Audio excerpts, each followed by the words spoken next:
তো আজকের ক্লাসে আগে আমরা প্রশ্নটা একটু অ্যানালাইসিস করে নিই, কারণ তোমাদেরকে আমি যতই বলি প্রশ্ন অ্যানালাইসিস করে পড়বা, তোমরা আসলে পড়বা না। এটা আমিও পড়তাম না, তোমাদের শুধু দোষ না, আমাকেও বলতো বড় ভাইরা, বাট আমি ফলো করতাম না। তো এই জন্য আমি নিজে তোমার অ্যানালাইসিস করে নিয়ে আসছি তোমাদের জন্য, যাতে হেল্প হয় তোমাদের। ওকে, তো আমরা যদি বিগত সালের প্রশ্নগুলো খেয়াল করি, তুমি দেখতে পাচ্ছ জীব প্রযুক্তি যে টপিকটা আছে এটা থেকে শুধুমাত্র 14-15তে আসছে, তো এটা আমাদের জন্য এতটা ইম্পর্টেন্ট না। বাট তুমি টিস্যু কালচারের দিকে তাকাও, তাহলে দেখবা রিসেন্টলি প্রশ্ন আসছে 121, 22, তারপর ছিল 22-24, এগুলোতে প্রশ্ন আসছে। তাহলে টিস্যু কালচারে আমাদের ইম্পর্টেন্স দিতে হবে। বাট যেটা 3 স্টার, দেখো জেনেটিক ইঞ্জিনিয়ারিং এবং রিকম্বিনেন্ট ডিএনএ প্রযুক্তি, দেখো কত প্রশ্ন আসছে। তুমি যদি ডেন্টাল বলো, মেডিকেল বলো, 22-23-এ আসছে। এবং তোমার রিকম্বিনেন্ট ডিএনএ প্রযুক্তির প্রয়োগ, এইটাতে তো ভাই মানে তুমি জীব প্রযুক্তি পড়তেছো আর এই টপিক থেকে তোমার প্রশ্ন আসবে না, হইতেই পারে না। দেখো 23-24-এ আসছে, 20-21-17-18 আসে নাই কই, ওইটা জিজ্ঞাসা করো আমাকে। জিনোম সিকোয়েন্সিং, জিন ক্লোনিং সব জায়গায় আসছে। তো আমাদেরকে বেসিক্যালি এই যে এটার মধ্যে আমরা বেশি প্রায়োরিটি দিব কোন পার্টটাকে, টিস্যু কালচারকে, জেনেটিক ইঞ্জিনিয়ারিং এবং রিকম্বিনেন্ট ডিএনএ প্রযুক্তির প্রয়োগ এন্ড রিকম্বিনেন্ট ডিএনএ প্রযুক্তি এবং রিকম্বিনেন্ট ডিএনএ প্রযুক্তির প্রয়োগ। ওকে, এই দুইটাই হচ্ছিল আমরা এই 3টা টপিক বেসিক্যালি মানে সবচেয়ে বেশি গুরুত্ব দিয়ে আজকে পড়বো। ওকে, তাহলে আমরা ক্লাস শুরু করি।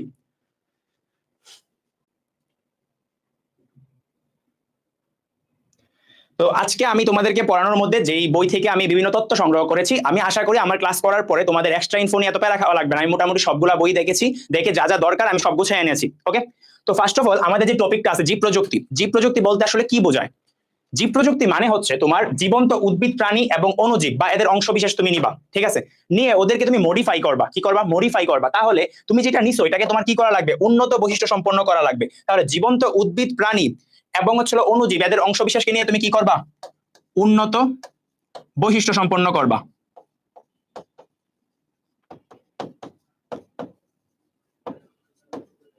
আচ্ছা, এখন কথা হচ্ছে তুমি আমাকে প্রশ্ন করবা, ভাই উন্নত বৈশিষ্ট্য সম্পন্ন হইলেই কি ওটাকে আমরা জীব প্রযুক্তি বলবো?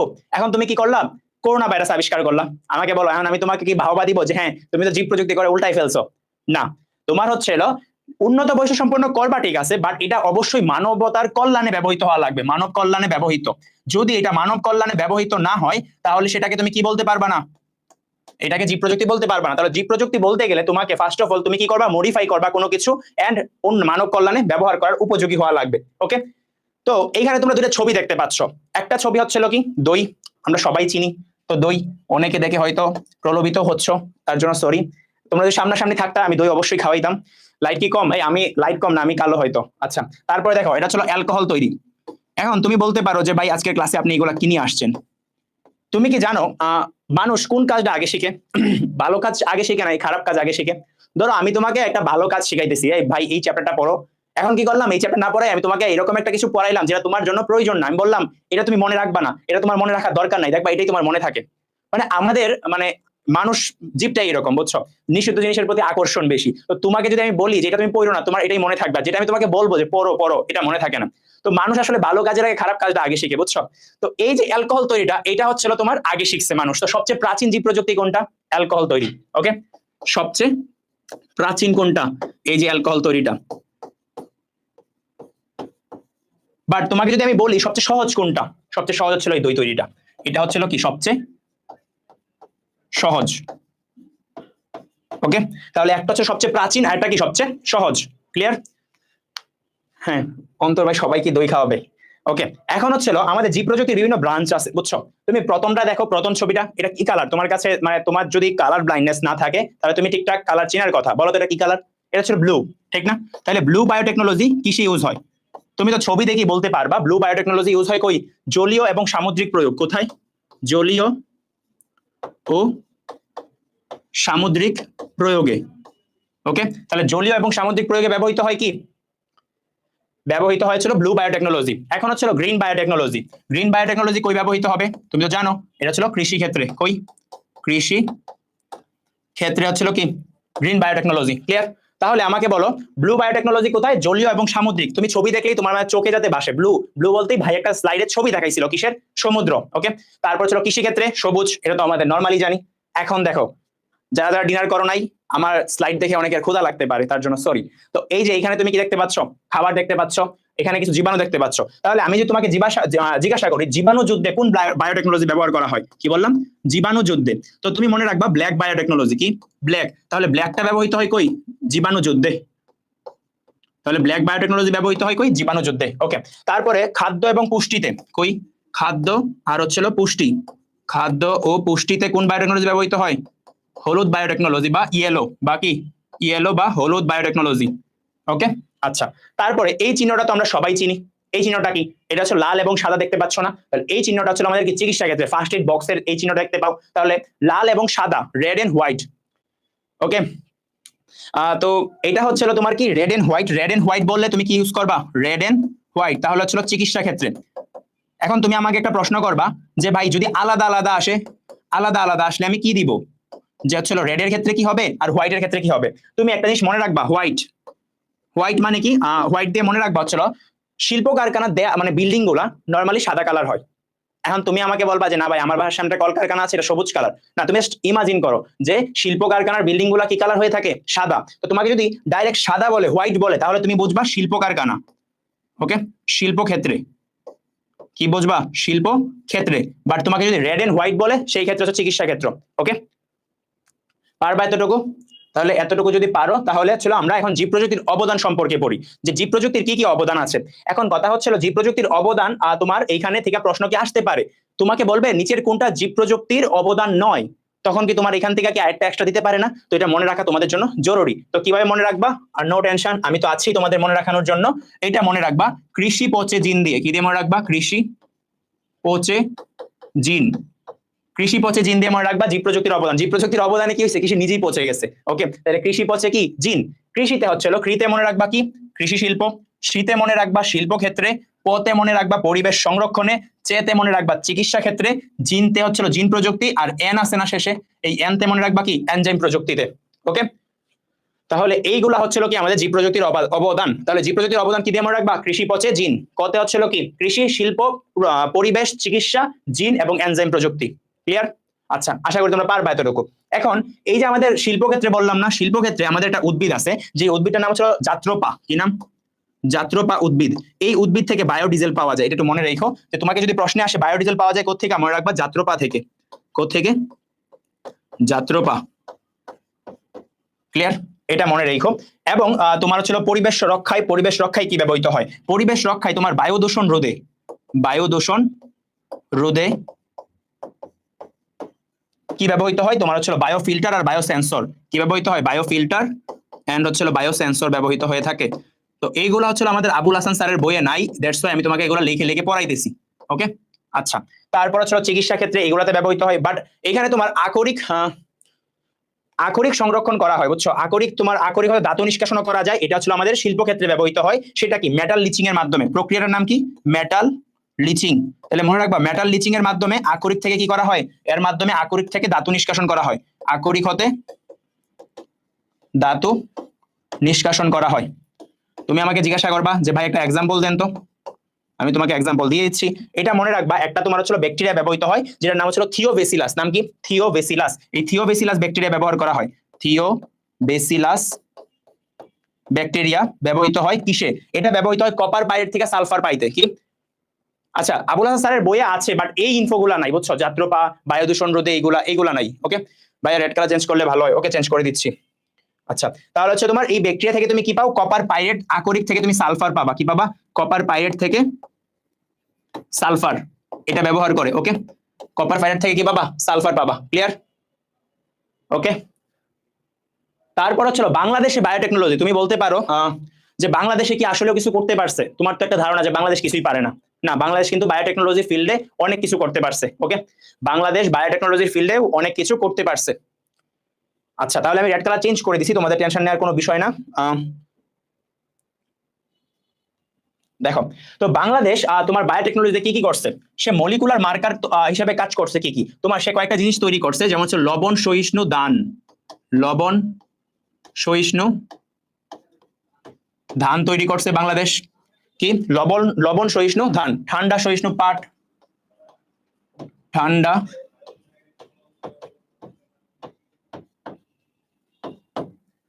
সহিষ্ণু পাট।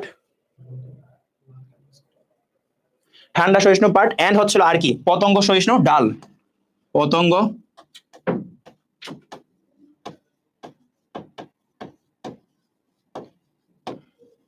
ওকে, পতঙ্গ সহিষ্ণু ডাল। এই তিনটা জিনিস তৈরি করছে বাংলাদেশে। তো তুমি তো ভাবো যে বাংলাদেশে কিছুই করে নাই। ভাইয়া জুম করেন, এই দেখতে পাচ্ছ না?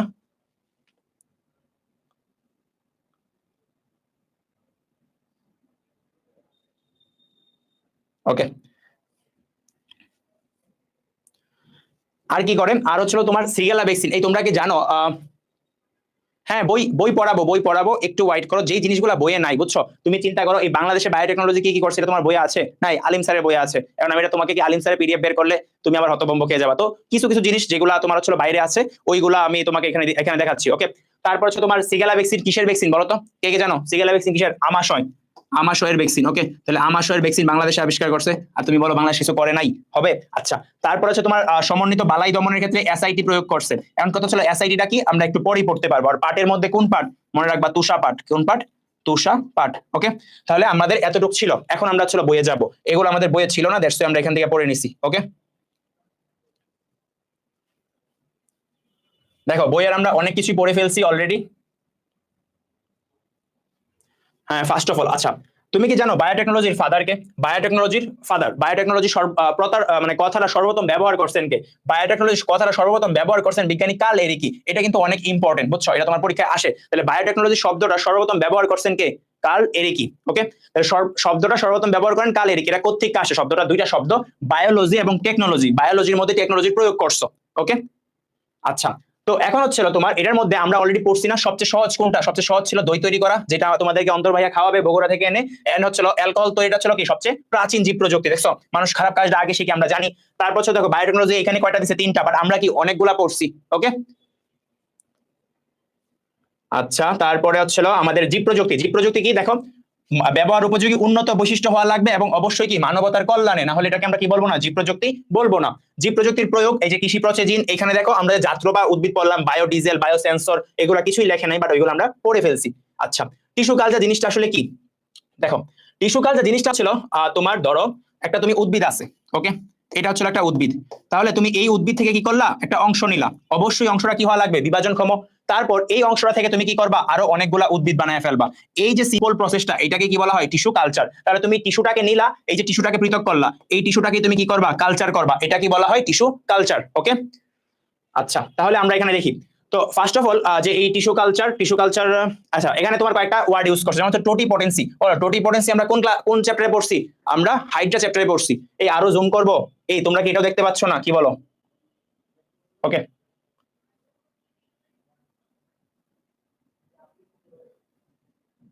দেখো, তো এর মধ্যে ছিল টোটিপোটেন্সি। টোটিপোটেন্সিটা কি? আমরা হাইড্রার একটা ক্ষমতা দেখছিলাম না, ইন্টারস্টিশিয়াল কোষ ছিল যে, ওটার ক্ষমতাটাকে আমরা কি টোটিপোটেন্সি বলছিলাম। তো এই যে পুনরুৎপত্তি ক্ষমতা, একটা কোষ কাটার পরে দুইটা কোষ হইতেছিল, মানে নিজে নিজে পুনরুৎপত্তি হইতে পারে, এই বিষয়টাকে আমরা কি বলছিলাম? টোটিপোটেন্সি। তো এই যে উদ্ভিদের দেখো এইখানে তুমি একটা টিস্যু পৃথক করছো, বা জাস্ট একটা ছোট টিস্যু, এটা কি পরবর্তীতে একটা ফুল উদ্ভিদে কনভার্ট হইছে না? তাহলে এর কি পুনরুৎপত্তি ক্ষমতা আছে কি নাই? আছে। এই পুনরুৎপত্তি ক্ষমতাটাকে আমরা কি বলি? টোটিপোটেন্সি বলি। ওকে, এটা হচ্ছে কে আবিষ্কার করছে? বিজ্ঞানী মর্গান টোটিপোটেন্সি আবিষ্কার করছে। আচ্ছা, এখানে বলছে মাইক্রো প্রোপাগেশন। দেখো, এই টিস্যু কালচারকে আরেকটা নাম কি? টিস্যু কালচার আরেকটা নাম হচ্ছে মাইক্রো প্রোপাগেশন। কেন বলা হয়? দেখো, এইটা কি একটা ক্ষুদ্র সিস্টেম না? মাইক্রো অর্গান, এটা হচ্ছে একটা মাইক্রো। মাইক্রো মানে কি? অনেক ক্ষুদ্র। তাহলে একটা ছোট পার্টকে নিয়ে তুমি কি করছো? প্রসারিত করছো। প্রসারিত করে এত বড় একটা উদ্ভিদ বানাইছো না? তাহলে তুমি কি জানো প্রসারিত করা ইংলিশ কি? প্রোপাগেশন। প্রসারিত মানে কি? প্রোপাগেশন। তাহলে প্রোপাগেশন মানে হচ্ছে প্রসারিত। ছোট জিনিসটাকে তুমি প্রসারিত করছো, তাহলে এটাকে কি বলা হয়? মাইক্রো প্রোপাগেশন বলে। ওকে, এই জন্য টিস্যু কালচারের অপর নাম কি? Micro propagation. ক্লিয়ার? আচ্ছা, টিস্যু কালচারের আরেকটা নাম আছে। আরেকটা নাম কি? আরেকটা নাম আমরা একটু পরে গিয়ে পাবো। আচ্ছা, টিস্যু কালচারের জনককে বলো। তুমি টিস্যু কালচার যে করবা এর আগে হচ্ছিল, আচ্ছা দেখো, তুমি যেই উদ্ভিদ থেকে পৃথক করছো অংশটা, সে তোমার কি হয়? ধরো তোমার জীবন থেকে যে চলে গেছে, যে আগে ছিল এখন নাই। ওকে, তোমার জীবনে যে আগে ছিল এখন নাই, তাকে তুমি কি বলো? এক্স বলো না? তাহলে তোমার জীবনে এখন কেউ, মানে আগে ছিল তোমার জীবন, তারা যা চলতো না, এখন তুমি তার থেকে তোমাকে নিয়ে আসছে আইসা, এখন তুমি আরো ভালো লাইফ লিড করতেছো, একদম প্রসারিত হয়ে গেছো। তাহলে আগে যে তোমার জীবনে ছিল ওরে তুমি কি বলো? বলো, এক্স ডাকো না? তাহলে এক্স, এক্স হচ্ছে কি? তাহলে তোমার যে এই টিস্যু কালচারে যেটা থেকে তোমার পৃথক করা হয়েছে, ওইটাকে তুমি কি ডাকবা? অবশ্যই এক্স ডাকবা। সেটা তোমার প্রেজেন্ট না, তাহলে এটা ছিল এক্স প্লান্ট। ওকে, আচ্ছা, তারপরে তুমি বলো টিস্যু কালচার যে করছো, এই উদ্ভিদগুলো তুমি কই লাগাবা পরবর্তীতে? জমিতে লাগাবা না? জমিতে, কৃষি জমিতে গিয়ে লাগাবা। বলো, জমি ইংলিশ কি? ল্যান্ড না? ল্যান্ড। তাহলে তুমি ল্যান্ডে লাগাবা। তাহলে ল্যান্ডে যদি লাগাও, তাহলে টিস্যু কালচারের জনককে? টিস্যু কালচারের জনক হচ্ছে তোমার এই যে হ্যাবারল্যান্ড। দেখো নামের মধ্যে ল্যান্ড কথাটা আছে না? তাহলে আমরা জানি পরিবেশে আমরা জমিতে লাগাবো না, ল্যান্ডে লাগাবো, তাহলে হ্যাবারল্যান্ড। ওকে, কিছুই ছিল না, আস আস। আচ্ছা দেখো, ওইসব নিয়ে আমরা পরে কথা বলবো। এখন হচ্ছিল তোমার দুইটা টার্ম আছে, একটা হচ্ছে in vitro and in vivo. দেখো, এই জিনিসটা আমরা সবচেয়ে বেশি প্যাচ খাই। কিভাবে আমরা এটা সলভ করতে পারি? কোনটা কোষের ভিতরে, কোনটা কোষের বাইরে? দেখো তো এইখানে বি কয়টা? ভি আর ভি দুইটা না? বাট এইখানে বি কয়টা? একটা। তাহলে এইটা হবে ছোট হাতের ব, এইটা হবে বড় হাতের ব। তাহলে ছোট হাতের বতে কি মিন করে? বাইরে। আর তোমার বড় হাতের বতে কি মিন করে? ভিতরে। তাহলে যেটার মধ্যে দুইটা ভি আছে এটা মনে রাখবা কি? ভিতরে। আর যেটার মধ্যে একটা ভি আছে এটা কি? বাইরে। তাহলে আমাকে বলো ইন ভিট্রো কোষের বাইরে নাকি ভিতরে? অবশ্যই কোষের বাইরে। এটা আমি না তো মা, আমি না তোমার একটা স্ন্যাকের ইমোজি দিছে, এটা এসব কি? এসব দিতে নাই। দেখো তোমার হচ্ছিল এই ভি, তাহলে ইন ভিট্রোতে একটা ভি আছে, তার মানে কি এটা ছিল ভি। ওকে, তাহলে ভিতে ছিল ছোট হাতের ব, একটা বতে তাহলে ছিল কি? বাইরে, আর এটা ছিল ভিতরে। তাহলে কোষের ভিতরে তুমি কোনো কাজ করতেছো ওইটা হচ্ছিল কি? In Vivo. আর বাইরে কাজ করতেছো কি? In vitro. আমাকে বলো তো, এইখানে তুমি একটা কোষ পৃথক করছিলা, এইখানে কি কোষের মধ্যে মানে কোষের ভিতরে ঢুকে কোনো কাজ করছো? না, জাস্ট কোষটাকে পৃথক করে নতুন উদ্ভিদ বানায় ফেলছো। তাহলে কোষের কি? বাইরে। তাহলে আমরা কোষের বাইরে কাজ করি না, তাহলে ভিতরে কোনো কাজ করতেছি না। তাহলে যদি কোষের বাইরে কাজ করি তাহলে ছোট হাতের ব নাকি বড় হাতের ব? বড় হাতের ব কি? এই বড় হাতের ব বুঝো না মানে ভ। তোমাদের যদি আমি বলি ভ, তো তুমি কি বুঝবা? না, এই জন্য আমি বলতেছি ব, আর ছোট হাতের ব, বড় হাতের ব। বুঝছো? তাহলে তুমি কোষের মধ্যে কিন্তু কোনো কাজ করতেছো না, তাহলে সব কাজ কি কোষের বাইরে হইতেছে না? তাহলে এটাকে তুমি ইন ভিট্রো বলবা মানে কোষের ভিতরে বলবা নাকি বাইরে? তাহলে কোষের বাইরে কাজ করতেছে, তাহলে ব থাকবে কয়টা? একটা। তাহলে ব আছে ইন ভিট্রোর মধ্যে, তাহলে এটা কি? In vitro. তাহলে এটা হচ্ছে ইন ভিট্রো। তুমি আমাকে একটা এখন বলবা যে তাহলে ভাই ইন ভিভোর এক্সাম্পল দেন। এই যে আমরা একটু পরে গিয়ে রিকম্বিনেন্ট প্রযুক্তি পড়বো না, ওইটাকে ইন ভিভো বলে। ওকে, কারণ ওটার মধ্যে আমরা চেঞ্জ করি, ক্রোমোজোমের মধ্যে চেঞ্জ করি। এতটুকু জানলে এখান থেকে হবে, আর কিছু লাগবে না, দরকার নাই। তারপরে এখানে আসো, টিস্যু কালচার করতে গেলে তোমার ছিল কয়টা রুম লাগবে? বুঝছো? এখানে ছিল 3টা রুমের কথা বলছে। দেখো টিস্যু কালচার গবেষণাগারে কক্ষ লাগবে কয়টা? 3টা। একটাতে সাধারণ কার্যক্রম করবা, আর একটা জীবাণুমুক্ত বা পরিবেশে কালচার বেসের প্রবিষ্ট, এটা দরকার নেই। বুঝছো? এগুলো জানার দরকার নাই, তুমি জাস্ট জানা রাখো 3টা কক্ষ প্রয়োজন, এগুলো দরকার নাই শুধু শুধু।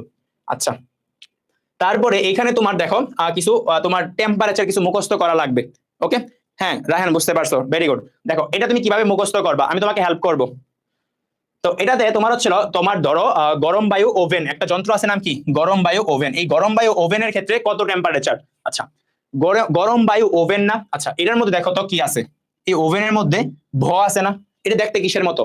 ছয়ের মতো না? ছয় কিসের মতো? ছয়ের মতো। ওকে, তারপরে দেখো তোমার হচ্ছিল এখানে কয়টা ওয়ার্ড আছে? একটা, দুইটা, তিনটা, চারটা, পাঁচটা, মানে অ্যালফাবেট কয়টা আছে? 6টা, 7টা, 8টা। তাহলে দেখো 1 2 3 4 5 6 7 8, 8টা না? তাহলে দেখো গরম বায়ুর ওভেনের, এই ওভেনের ভ থেকে পাইলা তুমি 6, আর তোমার অক্ষর আছে কয়টা? 8টা। তাহলে 6 থেকে 8 সামনে একটা করে 1 লাগাও, আর পিছনে একটা করে 0 লাগাও। তাহলে গরম বায়ু ওভেনের টেম্পারেচার কত? 160 থেকে 180 ডিগ্রি সেলসিয়াস। পারবা? পারবা কিনা বলো? হ্যাঁ, ওকে। না না, অটোক্লেভ এটা না, অটোক্লেভ আরেকটা। তাহলে এটা ছিল গরম বায়ু ওভেন, অটোক্লেভ আমরা পড়বো। তাহলে গরম বায়ু ওভেনের ক্ষেত্রে কত? 160 থেকে 180, কিভাবে মনে রাখবা? বুঝছো? ওকে, দেন হচ্ছে তুমি এই যে তোমার বায়োলজি যে তোমার ল্যাব করছো, বুঝছো, প্র্যাকটিক্যাল করছো, এখানে তোমার যে ডিসেকশন বক্স ছিল, এর মধ্যে কিছু জিনিস ছিল না, কি কি ছিল দেখো তো? ফোর্সেপস, নিডল, স্কালপেল। ওই যে তোমার ডিসেকশন বক্সে যেগুলো ছিল ওইগুলা কি? ওইগুলাকে তুমি হচ্ছে 95% অ্যালকোহলে ডুবাইয়া জীবাণুমুক্ত করবা। তাহলে তোমার কাছে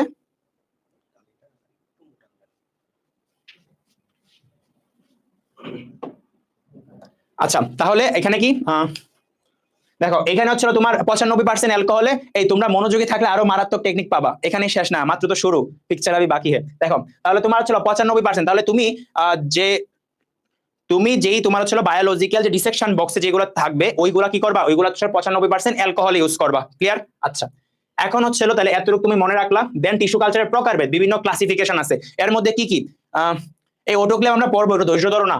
দেখো তোমার হচ্ছে কক্ষমুকুল কালচার, কক্ষমুকুল কালচার করতে পারো, মানে যেই মুকুলটা কক্ষে থাকে ওইটাই হচ্ছে কক্ষমুকুল কালচার। দেন হচ্ছে মেরিস্টেম কালচার, বলো তো মেরিস্টেম কি? মেরিস্টেম হচ্ছে বাজক টিস্যু, তাহলে বাজক টিস্যুকে আমরা কি বলি?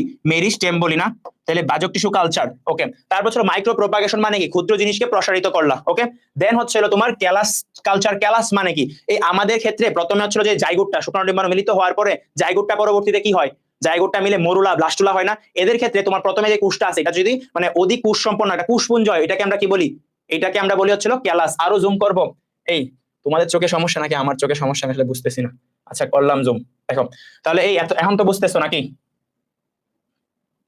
আচ্ছা, তাহলে দেখো, তাহলে আরেকটা ছিল পরাগদানি কালচার। পরাগদানি কালচার করলে তুমি কি পাবা? হ্যাপ্লয়েড পাবা, কারণ তুমি পরাগদানি থেকে কি পাও বলো তো? পরাগ রেণু পাও না? পরাগ রেণুটা কি হ্যাপ্লয়েড নাকি ডিপ্লয়েড বলো তো?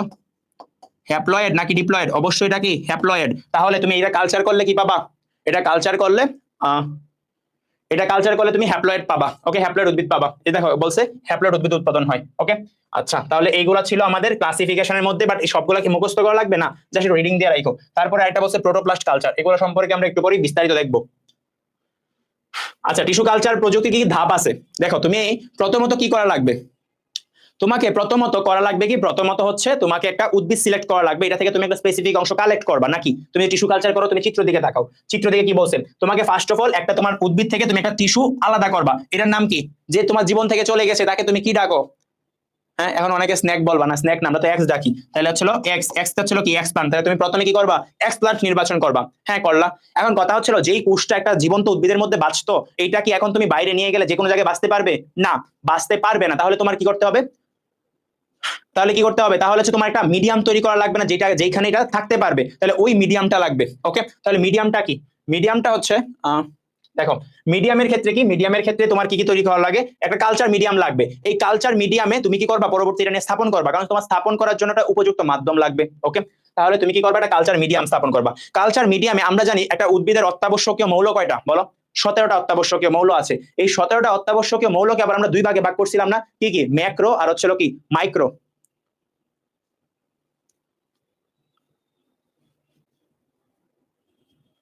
আচ্ছা দেখো, এই তোমার দিকে তাকায় পড়াইতেছি, নিচের দিকে কই তাকাইতেছি, তোমাদের কমেন্ট পড়তেছি। দেখো তাহলে ছিল উদ্ভিদের অত্যাবশ্যকীয় মৌল হচ্ছিল কয়টা, 17টা, এটাকে কয় ভাগে ভাগ করা যায়, দুই ভাগে, ম্যাক্রো আর কি মাইক্রো। তাহলে এই যে ম্যাক্রো এবং মাইক্রো এলিমেন্ট গুলো আছে মুখ্য এবং হচ্ছিল কি গৌণ, তাহলে তোমার যদি তুমি মিডিয়াম তৈরি করো তাহলে অবশ্যই তোমাকে এগুলো দিতে হবে। আচ্ছা তুমি দিলা, আর কি দিবা, ভিটামিন দিবা, সুক্রোজ দিবা, সুক্রোজ কত পার্সেন্ট, 2 থেকে 4%, এরকম কষ্ট করে মনে রেখো। আচ্ছা, তোমার ফাইটো শব্দের অর্থ কি, ফাইটো, ফাইটো মানে কি উদ্ভিদ না, ফাইটো শব্দের অর্থ কি উদ্ভিদ, তাহলে উদ্ভিদের প্রয়োজনীয় উপাদান হরমোন গুলাকে আমরা কি বলি, ফাইটো হরমোন বলি। ওকে, কি বলবো, ফাইটো হরমোন। আচ্ছা, এখন তুমি কি বাসায় কখনো পুডিং বানাইছো? বুঝছো, পুডিং বানাইতে গেলে আমরা এটাকে জমাট বাঁধানোর জন্য, ডাবের পুডিং বানাইতে গেলে আমরা কি ইউজ করি, এগার ইউজ করি না? ঠিক তেমনি মিডিয়ামটাকে জমাট করতে গেলে তুমি কি ইউজ করবা, এগার ইউজ করা লাগবে। কি ইউজ করবা, এগার। এখন তুমি যদি এর মধ্যে মৌলিক উপাদান মানে বেসিক উপাদানগুলো দাও, কি দাও, বেসিক উপাদানগুলো মিশাও, বেসিক উপাদানগুলো যদি মিশাও তাহলে ওইটা ওই মিডিয়ামটাকে বলবা বেজাল মিডিয়াম। কি মিডিয়াম বলবা, বেজাল মিডিয়াম। তাহলে আমাকে বলো কালচার মিডিয়ামের ক্ষেত্রে আমরা সুক্রোজ কত পার্সেন্ট, সুক্রোজ হচ্ছিল 2 থেকে 4%। Okay fine. দেন হচ্ছে তোমার আর কি, যদি তুমি বেসিক উপাদানগুলো মিশাও তাহলে ওইটাকে কি বলবা, বেজাল মিডিয়াম বলবা। পারবো না আমরা? আচ্ছা, এখন আমি তোমাকে যেটা প্রশ্ন করবো যে মিডিয়ামের পিএইচ কত। দেখো মিডিয়ামের পিএইচ বললে তুমি কি করবা, তুমি তোমার দুইটা হাত কিভাবে তুলবা, দেখো দুইটা হাত তুললে এখানে কত 5, আমার মুখটাকে একটা পয়েন্ট আর এখানে একটা 5, তাহলে 5.5। ওকে, তাহলে কালচার মিডিয়ামের পিএইচ কত, এভাবে তুলবা, তাহলে 5, আমার মুখটা একটা পয়েন্ট আর 5, তাহলে 5 to 5, 5.5 থেকে 5.8, এটা হচ্ছে কি কালচার মিডিয়ামের পিএইচ। পারবো না? আশা করি আমরা সবাই পারবো। আচ্ছা, এখন দেখো তুমি মিডিয়ামে স্থাপন করতে নিলা, বাট তুমি জীবাণুমুক্ত করলা না। তাহলে দেখো একটা কোষকে তুমি এত কষ্ট করে এত কিছু করলা, কি হইলো হঠাৎ করে, তোমার হচ্ছে একটা ব্যাকটেরিয়া আইসা বা একটা জীবাণু আইসা সব দিল ধ্বংস করে, তাহলে তোমার জীবাণুমুক্ত করা লাগবে। এখন জীবাণুমুক্ত করার জন্য সবচেয়ে বেশি যে যন্ত্রটা ব্যবহৃত হয় ওইটার নামে কি, অটোক্লেভ যন্ত্র। আচ্ছা, এই যে অটোক্লেভ। এখন দেখো অটোক্লেভ সম্পর্কে আমরা যে জিনিসটাতে সবচেয়ে বেশি ভুগি, এটা টেম্পারেচার, চাপ টাপ কিছুই মনে থাকে না। এখন সবাই কমেন্ট করে দুচায় ফেলবে যে ভাই আমার তো মনে থাকে, মনে থাকে, বাট ভাই আমার নিজের মনে থাকতো না। তো আমি জানি তোমাদের মধ্যে অনেকেরও মনে থাকে না, তো কিভাবে মনে রাখবা দেখি। অটোক্লেভ। আচ্ছা আমাকে বলো তো অটোক্লেভের প্রথম অক্ষরটা কি, এ, ঠিক আছে, অটোক্লেভ, তারপরে অক্ষরটা কি, ক, নাকি, তাহলে এ ক। আচ্ছা তুমি বাংলায় লিখি, অটোক্লেভের প্রথম অক্ষর কি, অটোক্লেভ। আচ্ছা এই লিখলাম এ, তাহলে তোমার কি হলো দেখো তো, আলটিমেটলি আমরা এখান থেকে কি পাই, এক পাই না, এক। আচ্ছা আবার এক কথাটা আছে, এরকম একটা শব্দের আরেকটা সংখ্যার নাম বলো, একের পরে এক কথাটা আছে, যেমন কি তুমি যদি 1 2 3 4 5 6 7 8 9 10 গণে যাও, তুমি কারো এক পাইতেছো না, পাইতেছো না, কই পাইতেছো, 21-এর মধ্যে পাইতেছো। 21-এর মধ্যে প্রথম কি উচ্চারণ করো, এক উচ্চারণ করো। 11-র মধ্যে কিন্তু এক নাই, 21-এর মধ্যে এক কথাটা আছে। তাহলে দেখো অটোক্লেভের ও আর ক মিলে কি হইতেছে, এক, এ আর ক মিলে কি হইতেছে, এক হইতেছে। তাহলে এক থেকে আর কি এক শব্দটা আছে আরেকটা কোটার মধ্যে, 21-এর মধ্যে, তাহলে হচ্ছে 21, তাহলে 121, এক আর 21, তাহলে কত হলো 121। তাহলে অটোক্লেভের টেম্পারেচার কত, 121। আশা করি আর বলবা না, ঠিক আছে। তারপর হচ্ছে চাপ, চাপের ক্ষেত্রে দাও শেষ অক্ষরটা কি, প না, তাহলে পতে মনে রাখবা 15। তাহলে তোমার বাকি আছে কে, সময়, তাহলে সময় কত হয়ে যাবে, 20। বুঝছো, আমি ভাবতাম যেটা আমার মুখস্থ আমার সবসময় মনে থাকে, বাট যখন আমি মানে পরীক্ষা দিতে গেছি কোচিং এ, অফলাইনে একটা পরীক্ষা দিতে গেছিলাম, মানে সম্ভাবনাময়ী ডাক্তার পরীক্ষা হয় না, ওইখানে আমি গিয়ে দেখি আমার অটোক্লেভের জিনিসই মনে নাই। হায় হায়, তারপর আইসা ভাবলাম যেটা কিভাবে মনে রাখা যায়, কারণ এইসব জিনিস দেখবা সিম্পল সিম্পল জিনিস তুমি পরীক্ষার হলে গিয়ে ভুলে গেছো। তো এই জন্য কি, এই জন্যই আমরা হচ্ছিল তোমার এগুলা এভাবে মনে রাখার ট্রাই করবো। ওকে, তো তোমাদের যে কোনো প্রবলেম আমাকে বইলো কমেন্ট আছে, তাহলে অটোক্লেভেরটা পারবো, এটা পারবো, তাহলে এটা যদি আমরা পারি, কালচার মিডিয়াম তোমার হচ্ছে জীবাণুমুক্ত করলাম। এখন কি করব, এখন হচ্ছিল আমরা এই যে এক্সপ্লান্টটা এটাকে স্থাপন করে দিব কই, মিডিয়ামে স্থাপন করব। ওকে, আচ্ছা তাহলে আমরা মিডিয়ামে কি করব, এক্সপ্লান্ট এখন স্থাপন করব। ফাইন, মিডিয়ামে এক্সপ্লান্ট স্থাপন করবো, বাট এইখানেও দেখো কিছু তোমাকে জিনিস, এইখানে না তারপরে তোমার কি তুমি ছিল ক্যালাস সৃষ্টি হবে। আমি তোমাকে বলছিলাম না এই এক্সপ্লান্টটা কি ছিল, ধরো এরকম একটা টিস্যু ছিল, তো এটা এখন কি হবে, একটা কুশপুঞ্জ হবে, একটা বিরাট কুশপুঞ্জ হবে। এই কুশপুঞ্জটাকে আমরা কি বলবো, ক্যালাস বলবো। কি বলবো, ক্যালাস। তাহলে এখন তোমার কি তৈরি হবে, ক্যালাস সৃষ্টি হবে এবং সংখ্যা বৃদ্ধি করবে। তাহলে আচ্ছা, তাহলে তোমার হচ্ছিল এই ক্যালাস সৃষ্টি ও সংখ্যা বৃদ্ধির ক্ষেত্রে তোমার কিছু জিনিস ফলো করা লাগবে, যে এখানেও কিছু মুখস্থ করা লাগবে। দেখো তুমি অটোক্লেভের গুলো জানো, অন্য আচ্ছা, তাহলে দেখো এখানে তোমার বৈদ্যুতিক আলো লাগবে। আলোর ক্ষেত্রে কত, 3000 থেকে 5000 লাক্স। এখন তুমি কি ভাবতেছো লাক্স মানে কি সাবান? না, লাক্স মানে সাবান না, লাক্স মানে আলোর একটা একক, বুঝছো? এই তোমার আমার একটা টিচারের কাছে পড়তাম, উনি আসছিল কি, মানে উনি আইসা বলতেছে যে মানে আমরা এই সময় তোমার কিসে পড়ি, কলেজের দিকে পড়ি আর কি, স্যার ম্যাথ পড়াইতো। সো স্যার আইসা বলতেছে যে আজকে একদম, মানে স্যার একটু শ্যামলা দেখতে, স্যার আইসা বলতেছে আজকে একদম লাক্স সাবান দিয়ে গোসল করে আসছি। আমি কি করছি, আমি দিছি লাইট অফ করে। পরে স্যার বলে, কিরে সৌরভ, তুই লাইট কেন অফ করলি? আমি বললাম, স্যার চাঁদি যখন এখানে, তাহলে স্যার লাইটের কি দরকার? পরে মানে স্যার একটা হাসি কি দিছে, পরে আবার লাইটটা দিছিলাম। ওকে, তাহলে এই লাক্স হচ্ছিল কি, লাক্স হচ্ছিল আলোর একক। ওকে, তাহলে আলোর একক কত তোমার, 3000 থেকে 5000 অথবা 1000 থেকে 3000। ওকে, দেন হচ্ছিল তোমার তাপমাত্রা। তাপমাত্রা কত, 17 থেকে 20 ডিগ্রি সেলসিয়াস। এবং আপেক্ষিক আর্দ্রতা কত, আপেক্ষিক আর্দ্রতা 70 থেকে 75%। তাপমাত্রা 17 থেকে 20, মাঝে হচ্ছিল কি 17 থেকে 20, এবং হচ্ছে আপেক্ষিক আর্দ্রতা 70 থেকে 75। ঠিক আছে, কত, 70 থেকে 75, এটা একটু কষ্ট করে মনে রেখো, তাহলে আমরা এতটুকু পারবো। আচ্ছা, তারপরে তোমার যখন এটা, এই যে দেখো টিস্যু গুচ্ছ তৈরি হবে অবিন্যস্ত, এটাকে আমরা কি বলি, ক্যালাস বলি। দেন এটাকে তুমি কি করবা, এটাকে তোমার ছিল ফার্স্ট অফ অল মূল তৈরি করা লাগবে না, নাহলে কি তুমি মাঠে স্থাপন করতে পারবা না। আগে তুমি কি করবা, মূল উৎপাদন করবা। মূল উৎপাদন করার পরে কি করবা, ওই তোমার এটাকে মূল উৎপাদন মাধ্যমে স্থানান্তর করবা, যাতে মূলটা তৈরি হয়। তারপরে এটাকে প্রথমে তুমি টবে দিবা, তারপরে মাঠে দিবা। প্রথমে যথেষ্ট মাঠে ছাড়ার উপযোগী না। ঠিক আছে, তাহলে আমাদের টিস্যু কালচারের ধাপ পড়া শেষ। এখন আমরা টিস্যু কালচারের প্রয়োগ পড়বো। আচ্ছা, টিস্যু কালচারের প্রয়োগ পড়ার ক্ষেত্রে দেখো আমি তোমাদের একটা জিনিস পড়াই, এগুলো তোমাদের পড়ায় ফেলছি। আচ্ছা দেখো, এইখানে টিস্যু কালচারের প্রয়োগ, তো টিস্যু কালচারের প্রয়োগের ক্ষেত্রে তুমি দেখবা বইয়ে তোমার অনেকগুলো স্টেপ দিয়ে দিছে না।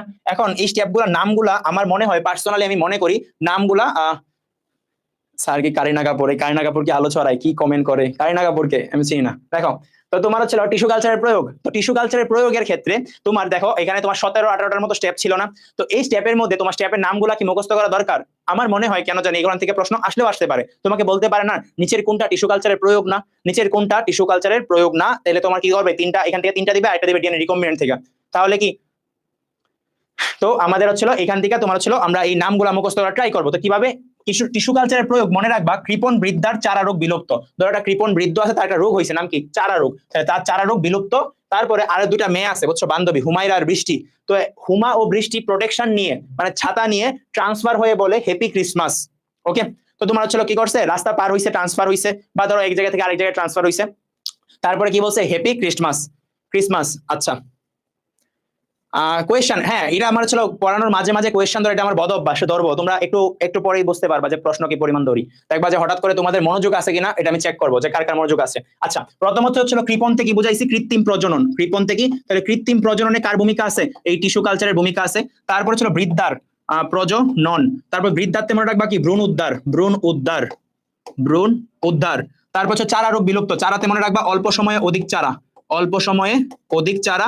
আর হচ্ছিল তোমার কি, রোগমুক্ত চারা, অধিক চারা। এন্ড হচ্ছিল কি, রোগমুক্ত চারা তৈরি করবা, কি, রোগমুক্ত চারা। এই যে রোগটা হচ্ছে রোগমুক্ত চারা। বিলুপ্ত প্রায় উদ্ভিদ সংরক্ষণ। তাহলে টিস্যু কালচার আরেকটা প্রয়োগ কি, বিলুপ্ত প্রায় উদ্ভিদ সংরক্ষণ। দেখো আমি লেখা সুন্দর হওয়ার পিছনে এত জোর দিতেছি না, তোমরা বুঝতে পারলেই হইলো। হুমাতে হচ্ছিল কি, হুবহু মাতৃগুণাগুণ সম্পন্ন, হুবহু মাতৃগুণাগুণ সম্পন্ন উদ্ভিদ তৈরি। বৃষ্টি মানে হচ্ছিল ভ্রূণ সৃষ্টি, বৃষ্টি মানে কি, ভ্রূণ সৃষ্টি। তারপর হচ্ছে প্রোটেকশন, মনে রাখবা প্রোটোপ্লাস্টের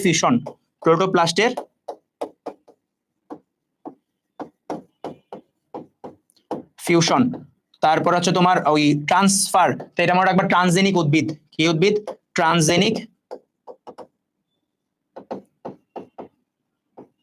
উদ্ভিদ। দেন হ্যাপিতে হচ্ছিল হ্যাপ্লয়েড উদ্ভিদ।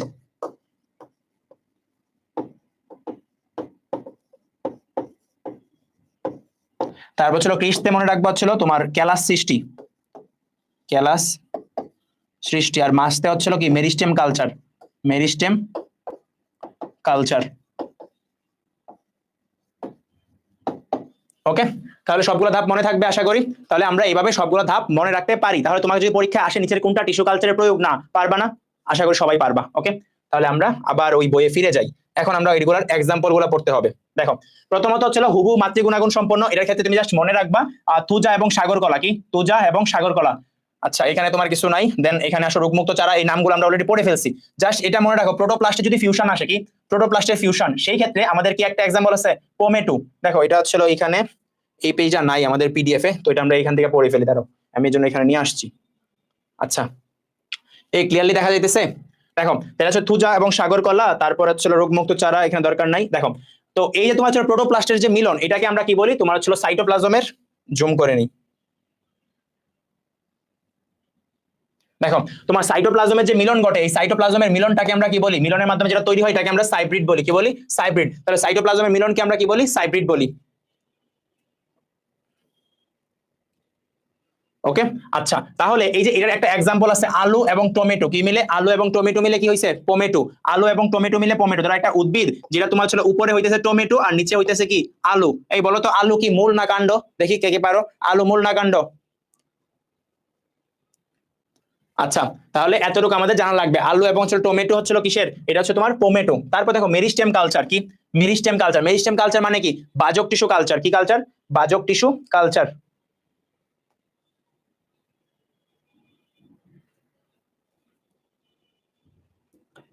শোনো, তুমি যেটা বলতেছো না নেমোনিক দেখে ভুলে গেছো, এটা তুমি এমনিতেও ভুলে যাইতা। ওকে, তো তোমার দেখা যাবে কি, এটা তুমি পরীক্ষা হলে এমনিও ভুলে গেছো। তো এটা দরকার, এটা এইভাবে পড়ে রাখো, তাহলে দেখবা পরীক্ষা হলে ভুলবা না, অন্য কিছু তোমার হচ্ছে ডিস্ট্রাকশন হবে না। ওকে, আচ্ছা, তারপর হচ্ছে তোমার এর ক্ষেত্রে হচ্ছে তোমার মেরিস্টেম কালচার। মেরিস্টেম কালচারের ক্ষেত্রে মনে রাখবা, তুমি যদি বাজক বাজক টিস্যু কালচার করো, সেই ক্ষেত্রে রোগমুক্ত চারা তৈরি হবে। তাহলে তোমার পরীক্ষা যদি দে রোগমুক্ত চারা তৈরি করা যায় কিসের মাধ্যমে, মেরিস্টেম কালচারের মাধ্যমে। Very good. কাণ্ড টিউবার, যে মূল বলছো সে ভুল বলছো, মিষ্টি আলু মূল, কিন্তু গুল আলু কি কাণ্ড। এটা কিসের টাইপ, টিউবারের টাইপ। ওকে, আচ্ছা, তারপরে এখানে আমাদের যেটা জানা লাগবে, দেখো হ্যাপ্লয়েড উদ্ভিদ উৎপাদন। হ্যাপ্লয়েড উদ্ভিদ উৎপাদনের ক্ষেত্রে কি, হ্যাপ্লয়েড উদ্ভিদ উৎপাদনের ক্ষেত্রে তুমি দেখো গুয়ান 18 এবং হচ্ছে জিনগুয়া 1। এখন এটা কোনটা ধানের জাত আর কোনটা গমের জাত, এটা আমাদের মনে থাকে না। তো এটা তুমি কিভাবে মনে রাখতে পারো, মনে রাখবা 18টি গাদা হচ্ছিল 1 গজ। ধরো 18টি গাদা, কয়টা গাদা, 18টি গাদা, সাইজে কতটুক, 1 গজ। দেখো কিভাবে মনে রাখবা, 18তে ছিল 18, আর হচ্ছে তোমার গুয়া গুয়া তোমার ছিল গাতে হচ্ছিল কি গুয়ান। তাহলে গুয়ান 18 ছিল কিসের জাত, গুয়ান 18 হচ্ছিল ধানের জাত। কিসের জাত, ধান। আবার দেখো 1 গজ, একতে মনে রাখবা হচ্ছিল 1, গতে মনে রাখবা গম, গতে কি গম, আর যতে হচ্ছিল জিনগুয়া। তাহলে জিনগুয়া 1 কিসের জাত, জিনগুয়া 1 হচ্ছিল গমের জাত, এবং হচ্ছিল তোমার অ্যান্ড্রোজেনিক গমের জাত হচ্ছিল কি জিনগুয়া 1, এবং গুয়ান 18 হচ্ছিল কিসের জাত, ধানের জাত। দেখো কোনটা অ্যান্ড্রোজেনিক হ্যাপ্লয়েডের ধান, আর কোনটা হচ্ছিল, আর কোনটা হচ্ছে তোমার ওই জিনগুয়া 1 কি কিসের জাত, গমের জাত। এটা মনে থাকবে না? ওকে, আরেকটা মনে রাখবা, হ্যাপ্লয়েড লাইন প্রতিষ্ঠা করা গেছে কার, মনে রাখবা প্রবাসুর। কার? প্রবাসরে চিনো না, বাহুবালির তার। তাহলে হ্যাপ্লয়েড লাইন তৈরি করা গেছে কার, প্রবাসুর। পোয়াসিয়া, সোলানসিয়া এবং হচ্ছে ব্রাসিকাইসিয়া। পোয়ানসিয়া, সোলানসিয়া আর হচ্ছে কি ব্রাসিকাইসিয়া। ওকে, তাহলে প্রবাসু তোমার হচ্ছে পোয়াসিয়া, ব্রাসিকাইসিয়া, সোলানসিয়া, মনে থাকবে। আচ্ছা, তোমার এই পেজে, জাস্ট এই পেজে, তারপরে আমাদের আবার ক্লিয়ার হয়ে যাবে, একটু ওয়েট করো। তারপর দেখো আদি, আদি যে আছে, আদি হচ্ছে কি গম। এটা হচ্ছে তোমার কোষ আবাদ এবং ক্যালাস টিস্যু আবাদের মাধ্যমে তুমি যেটা করছো। তুমি যদি এখানে দেহ কোষ যা বা আবাদি কোষ যদি কালচার করো, সেই ক্ষেত্রে হবে সোমোক্লোনাল ভেরিয়েশন। বাট তুমি যদি তোমার জনন কোষ করো, সেই ক্ষেত্রে কি হবে, সেই ক্ষেত্রে হবে গেমিটোক্লোনাল ভেরিয়েশন। তাহলে তুমি যে মনে রাখবা, আবাদি কোষ হইলে কি সোমোক্লোনাল, আর জনন কোষ তুমি করলে কি, জনন কোষ করলে হচ্ছে গেমিটোক্লোনাল ভেরিয়েশন। জাস্ট এতটুকু মনে রাখলেই হবে। ওকে,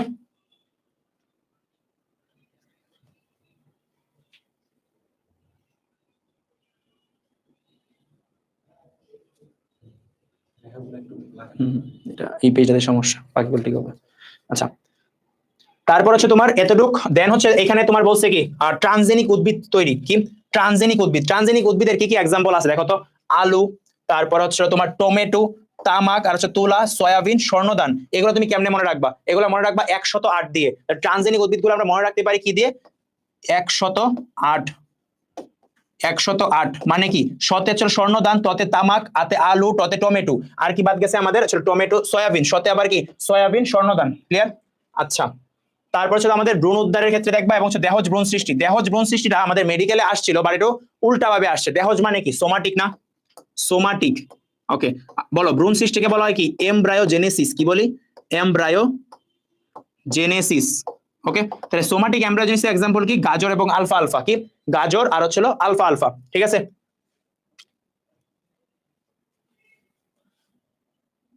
ওকে।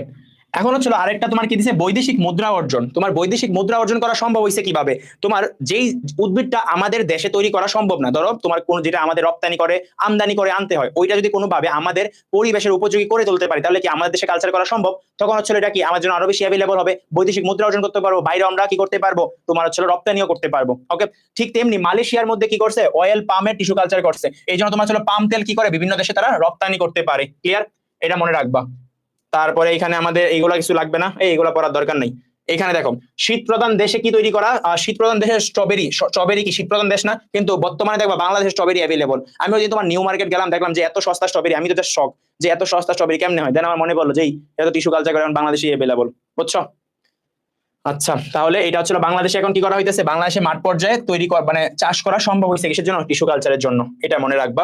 এইখানে দেখো, দেখো তো এই যে স্টেবিয়ার পাতা, স্টেবিয়ার পাতা হচ্ছে চিনির বিকল্প হিসেবে ব্যবহৃত হয়। তাহলে চিনির বিকল্প হিসেবে ব্যবহৃত হয় কি? স্টেবিয়ার পাতা। এটা মনে রাখবা। আর হচ্ছিল তোমার রোগমুক্ত বীজ উৎপাদন করা সম্ভব হয়েছে কার? গোল আলু এবং অর্কিড। এটা হচ্ছিল কি রোগমুক্ত টিউব মানে মাইক্রো টিউবার উৎপাদন সম্ভব হয়েছে। এই দেখো, তোমরা একটু আগে বলছিলে না গোল আলু কোন ধরনের কাণ্ড? গোল আলু হচ্ছিল টিউবার জাতীয় কাণ্ড। তাহলে মাইক্রো টিউবার উৎপাদন করা গেছে কার? গোল আলুর। অবশ্যই। ঠিক আছে, পারবো। তাহলে ছিল আমরা পরে দেখি। তাহলে আমাদের এই টিস্যু কালচারের সুবিধা তো করে ফেলছি। এখন তুমি বলবা যে ভাই তাহলে টিস্যু কালচার আমার বাসায় শুরু করে দেই। আপনি যেমন এত এত সুবিধা বললেন, তাহলে আমার বাসায় ওরা কি করছে, আলু আর টমেটো মিলে পমেটো বানাইছে, আমি কি করবো মূলা আর টমেটো মোমেটো বানায় ফেলবো নাকি? না, তুমি এটা পারবা না, কারণ এটা কিছু তোমার জিনিস যন্ত্রপাতি লাগে যেগুলো অনেক কস্টলি। না, তুমিও পারতা আমিও পারতাম, ঠিক না? তো যেমন হচ্ছিল আমরা যে যন্ত্রের কথা বলছিলাম যে অটোক্লেভ, লেমিনার ফ্লো, এই যন্ত্রগুলো কি অনেক কস্টলি, বুঝছো, অনেক মূল্যবান। তো আবার কি তোমার মানে দক্ষ জনবল লাগবে। এই দেখো, একটা টিস্যু তুমি পৃথক করে এটা কাজ করবা, অনেক দক্ষ জনবল লাগবে না? তো এই জন্য কি করবা, তো এই জন্য তুমি এটা তোমার দ্বারা সম্ভব না, আমার দ্বারা সম্ভব না, কারণ তোমার আমার তো ধৈর্যই নাই। যখন 2টা কোষ করতে গিয়ে তুমি 3টা কোষ আনবা, হ্যাঁ চা করবোই না, ফালাই দিবা সব, বুঝছো? তো এই জন্য আমাদের দ্বারা সম্ভব না, দক্ষ জনবল লাগবে। আর কি আর হচ্ছে, তুমি ধরো ঠিক মতো জীবাণু মুক্ত করতে পারলা না, সব কাজ করলা, একদম শেষ পর্যন্ত গিয়ে দেখলা কি একটা ব্যাকটেরিয়া এসে সব দিল ধ্বংস করে, তাহলে জীবাণু মুক্তকরণের জন্য তোমার সমস্যা হইতে পারে। তো এই জন্য ছিল এই জীবাণু মুক্তকরণটাও আমাদের এই জীবাণু মুক্তকরণটাও একটা গুরুত্বপূর্ণ ফ্যাক্টর। তো জীবাণু দ্বারা আক্রান্ত হইতে পারে এইটা। আর হচ্ছিল কি মাইক্রো প্রপাগেশনের কাজের জন্য দক্ষ জনবল লাগে। ওকে, এইগুলো হচ্ছিল কি আমাদের অসুবিধা। আর এটার মধ্যে কোনো কিন্তু নতুন বৈশিষ্ট্যের আবির্ভাব হয় না। তো এটা তোমার হচ্ছিল কি, তুমি একটা জিনিস জানো, যত বেশি ভেরিয়েশন তত বেশি উন্নত। আমরা যেমন তোমার জওয়ান মুভির মধ্যে দেখছিলাম শাহরুখ খানের ছেলে শাহরুখ খানের মতো দেখতে এবং হচ্ছিল তোমার অনেক বেশি ফাইট করতে পারে, বাট বাস্তবে যদি এরকম হয়, একদম হুবহু দেখতে এরকম হয়, তাহলে কিন্তু সে উর্বর হবে না, সে কি হবে? অনুর্বর। তাহলে উর্বর জনগোষ্ঠীর ক্ষেত্রে যত বেশি ভেরিয়েশন তত বেশি কি সে উর্বর। ওকে, টমেটো কি মাটির উপরে না নিচে? শোনো, টমেটোর ক্ষেত্রে আলুটা মাটির নিচেই হয়, আর আলু তো নর্মালি কি মাটির নিচে না, আর টমেটোটা গাছের উপরেই হয়, মাটির ভিতরে আর উপরে। ওকে, তারপরে আমাদের তাহলে টিস্যু কালচারের সুবিধা অসুবিধা ক্লিয়ার। এখন হচ্ছে আমাদের জেনেটিক ইঞ্জিনিয়ারিং। দেখো, জেনেটিক ইঞ্জিনিয়ারিংটা কি? জেনেটিক ইঞ্জিনিয়ারিংটা আসলে তোমার এখানে কি করবা, এখানে কিছুই না। আগে তো আমরা কোনো কিছু তোমার ভিতরে চেঞ্জ করি না, এখন চেঞ্জ করবো। ধরো এটা একটা কোষ, ঠিক আছে, এটার মধ্যে তোমার ছিল ক্রোমোজোম আছে, এই ক্রোমোজোম। এখন আরেকটা কোষ কি করতে পারে, ধরো ইনসুলিন তৈরি করতে পারে, এসে কি করতে পারে, ইনসুলিন, এটা না, এটাকে ধরি আমরা কি তৈরি করতে পারে, ইনসুলিন তৈরি করতে পারে। তাহলে এইটা কি তৈরি করতে পারে, ইনসুলিন তৈরি করতে পারে। আচ্ছা, কেন ইনসুলিন তৈরি করতে পারে? অবশ্যই এর মধ্যে স্পেসিফিক একটা জিন আছে নাকি? এখন এই জিনটাকে তুমি যদি আরেকটা কোষে স্থাপন করো, বা আরেকটা তোমার হচ্ছে ধরো কোষে স্থাপন করলো, তাহলে ওইটাও কি ইনসুলিন তৈরি করবে না? এই যে তোমার হচ্ছিল এইটাকে তুমি হচ্ছিল আইনা এটার মধ্যে স্থাপন করলা, এই বিষয়টা কি আমরা কি বলি, জেনেটিক ইঞ্জিনিয়ারিং বলি। ওকে, তো তোমার হচ্ছিল এই জেনেটিক ইঞ্জিনিয়ারিং জিনিসটা তাহলে আসলে কি দাঁড়াইলো, জেনেটিক ইঞ্জিনিয়ারিং জিনিসটা হচ্ছে তোমার ডিএনএ অনুর কাঙ্ক্ষিত অংশ, যে জিনের পার্টটা বললাম, এই কাঙ্ক্ষিত অংশ কি করবা, তুমি পৃথক করে আনবা। এখন কথা হচ্ছিল এটা না, তুমি এর উপরে ডেফিনেশনটা দেখো, তাহলে তোমার জন্য একটু ইজি হবে। এই ডেফিনেশনের আগে আমাদের ইজি ডেফিনেশনটা দেখি আমরা। দেখো, তোমার কি বলছে, এখানে বলছে যে তোমার প্রথমে একটা কোনো জীবকোষ থেকে কোনো একটা সুনির্দিষ্ট জিন নিবা। আমি যেটা বললাম, প্রথমে একটা সুনির্দিষ্ট জিন নিলা, নেওয়ার পরে কি করছো, আরেকটা জীবকোষে স্থাপন করছো এবং কর্মক্ষম করছো, করলে কি হয়েছে, ডিএনএ পরিবর্তন হয়েছে না? দেখো, এই যে উপরে পরিবর্তন হয়েছে, এটাকে কি বলা হয়, এই যে পরিবর্তন করে নতুন তুমি জিনিসটা তৈরি করছো, এই জিনিসটাকে বলা হয় কি, তোমার জেনেটিক ইঞ্জিনিয়ারিং বা জিন প্রকৌশল। ঠিক আছে, আচ্ছা, এই যে তোমার ডিএনএ পরিবর্তন, তাহলে বলো এটা কি কোষের ভিতরে কাজ করছে নাকি বাইরে কাজ করছে? ভিতরে। তাহলে ভিতরে হলে বড় হাতের ভ, তাহলে ইন ভিট্রো নাকি ইন ভিভো? অবশ্যই ইন ভিভো। ওকে, আচ্ছা, তো এর মাধ্যমে যে নতুন জীবটা তৈরি হয়, এই জীবটাকে কি বলা হয়, জীবটাকে অনেকগুলো নামে ডাকা হয়। একটা হচ্ছে জিএমও, জিইও, আর এটা হচ্ছে ট্রান্সজেনিক। জিএমও মানে কি, genetically modified organism, genetically modified organism. আর হচ্ছে জিইও কি, genetically engineered organism. GMO genetically modified organism এবং জিও জেনেটিক্যালি ইঞ্জিনিয়ার্ড অর্গানিজম আর কি ট্রান্সজেনিক্স। ওকে, এই তিনটে নামে ডাকা হয় যেগুলো তুমি বানাবা নতুন করে। এখন এই জেনেটিক ইঞ্জিনিয়ারিং শব্দটা সর্বপ্রথম কে ব্যবহার করছেন বুঝছো? তো একজন বিজ্ঞানী একজন লোক ছিলেন, নাম হচ্ছে জ্যাক উইলিয়ামসন। তিনি একটা বই লিখছিলেন ড্রাগনস আইল্যান্ড। ওইখানে উনি এরকম কিছু বলছিলেন যে মানে একটা ফ্রিকশন ছিল যে সে মানে চেঞ্জ করে বিভিন্ন বৈশিষ্ট্য চেঞ্জ করে নতুন বৈশিষ্ট্য সম্পন্ন জীব তৈরি করে। এইটাকে তিনি এখানে কি নামে উল্লেখ করছিল জানো? জেনেটিক ইঞ্জিনিয়ারিং নামে তোমার ছিল এটাকে চিহ্নিত করছিল। পরবর্তীতে দেখা গেল এটা সত্যি সত্যি এরকম তোমার চেঞ্জ করে নতুন বৈশিষ্ট্য তৈরি করা যায়, তখন এটার নামও কি দিয়ে দিছে? Genetic engineering. ওকে, তাহলে এটার নাম কি দিয়েছে? Genetic engineering. পারবো? তাহলে জ্যাক উইলিয়ামসন কে? জ্যাক উইলিয়ামসন, তার একটা বই ছিল ড্রাগনস আইল্যান্ড, সেখানে সর্বপ্রথম জেনেটিক ইঞ্জিনিয়ারিং শব্দটা উল্লেখ করেন, সেখান থেকে পরবর্তীতে এই নামটা নেওয়া হয়েছে। আচ্ছা, এখন আমরা যে আগে বলছিলাম না, এই যে তুমি কাইটা কি করছো, এখান থেকে কাইটা জিনটাকে নিয়ে আসছো, এটা যে তুমি কাটছো, এটা কাটছো কিভাবে? এটা একটা এনজাইম দিয়ে কাটছো না? এই এনজাইমটাকে বলা হয় কি এনজাইম? রেস্ট্রিকশন এনজাইম বলে। এই রেস্ট্রিকশন এনজাইম দিয়ে কি করা হয়? এটাকে কাটা হয়। ওকে, তাহলে আমরা এতটুকু বুঝলাম। তারপরে নিচে আসো। আচ্ছা, তাহলে এই যে তোমার ছিল এই রেস্ট্রিকশন এনজাইমের সাহায্যে কেটে নিয়ে অন্য জীবের ডিএনএ এর সাথে সংযুক্ত করা হয়, ফলে যে নতুন ডিএনএ তৈরি হয় এটাকে বলা হয় রিকম্বিনেন্ট ডিএনএ। এই রিকম্বিনেন্ট ডিএনএটা কি একটা কোষের ডিএনএ নাকি অনেকগুলো কোষের ডিএনএ থেকে পাইছো? তুমি অনেকগুলো কোষের ডিএনএ থেকে পাইছো না, তাহলে এটাকে কি বলা হয়? হাইব্রিড ডিএনএ বলা হয়। বলা হয় কি? হাইব্রিড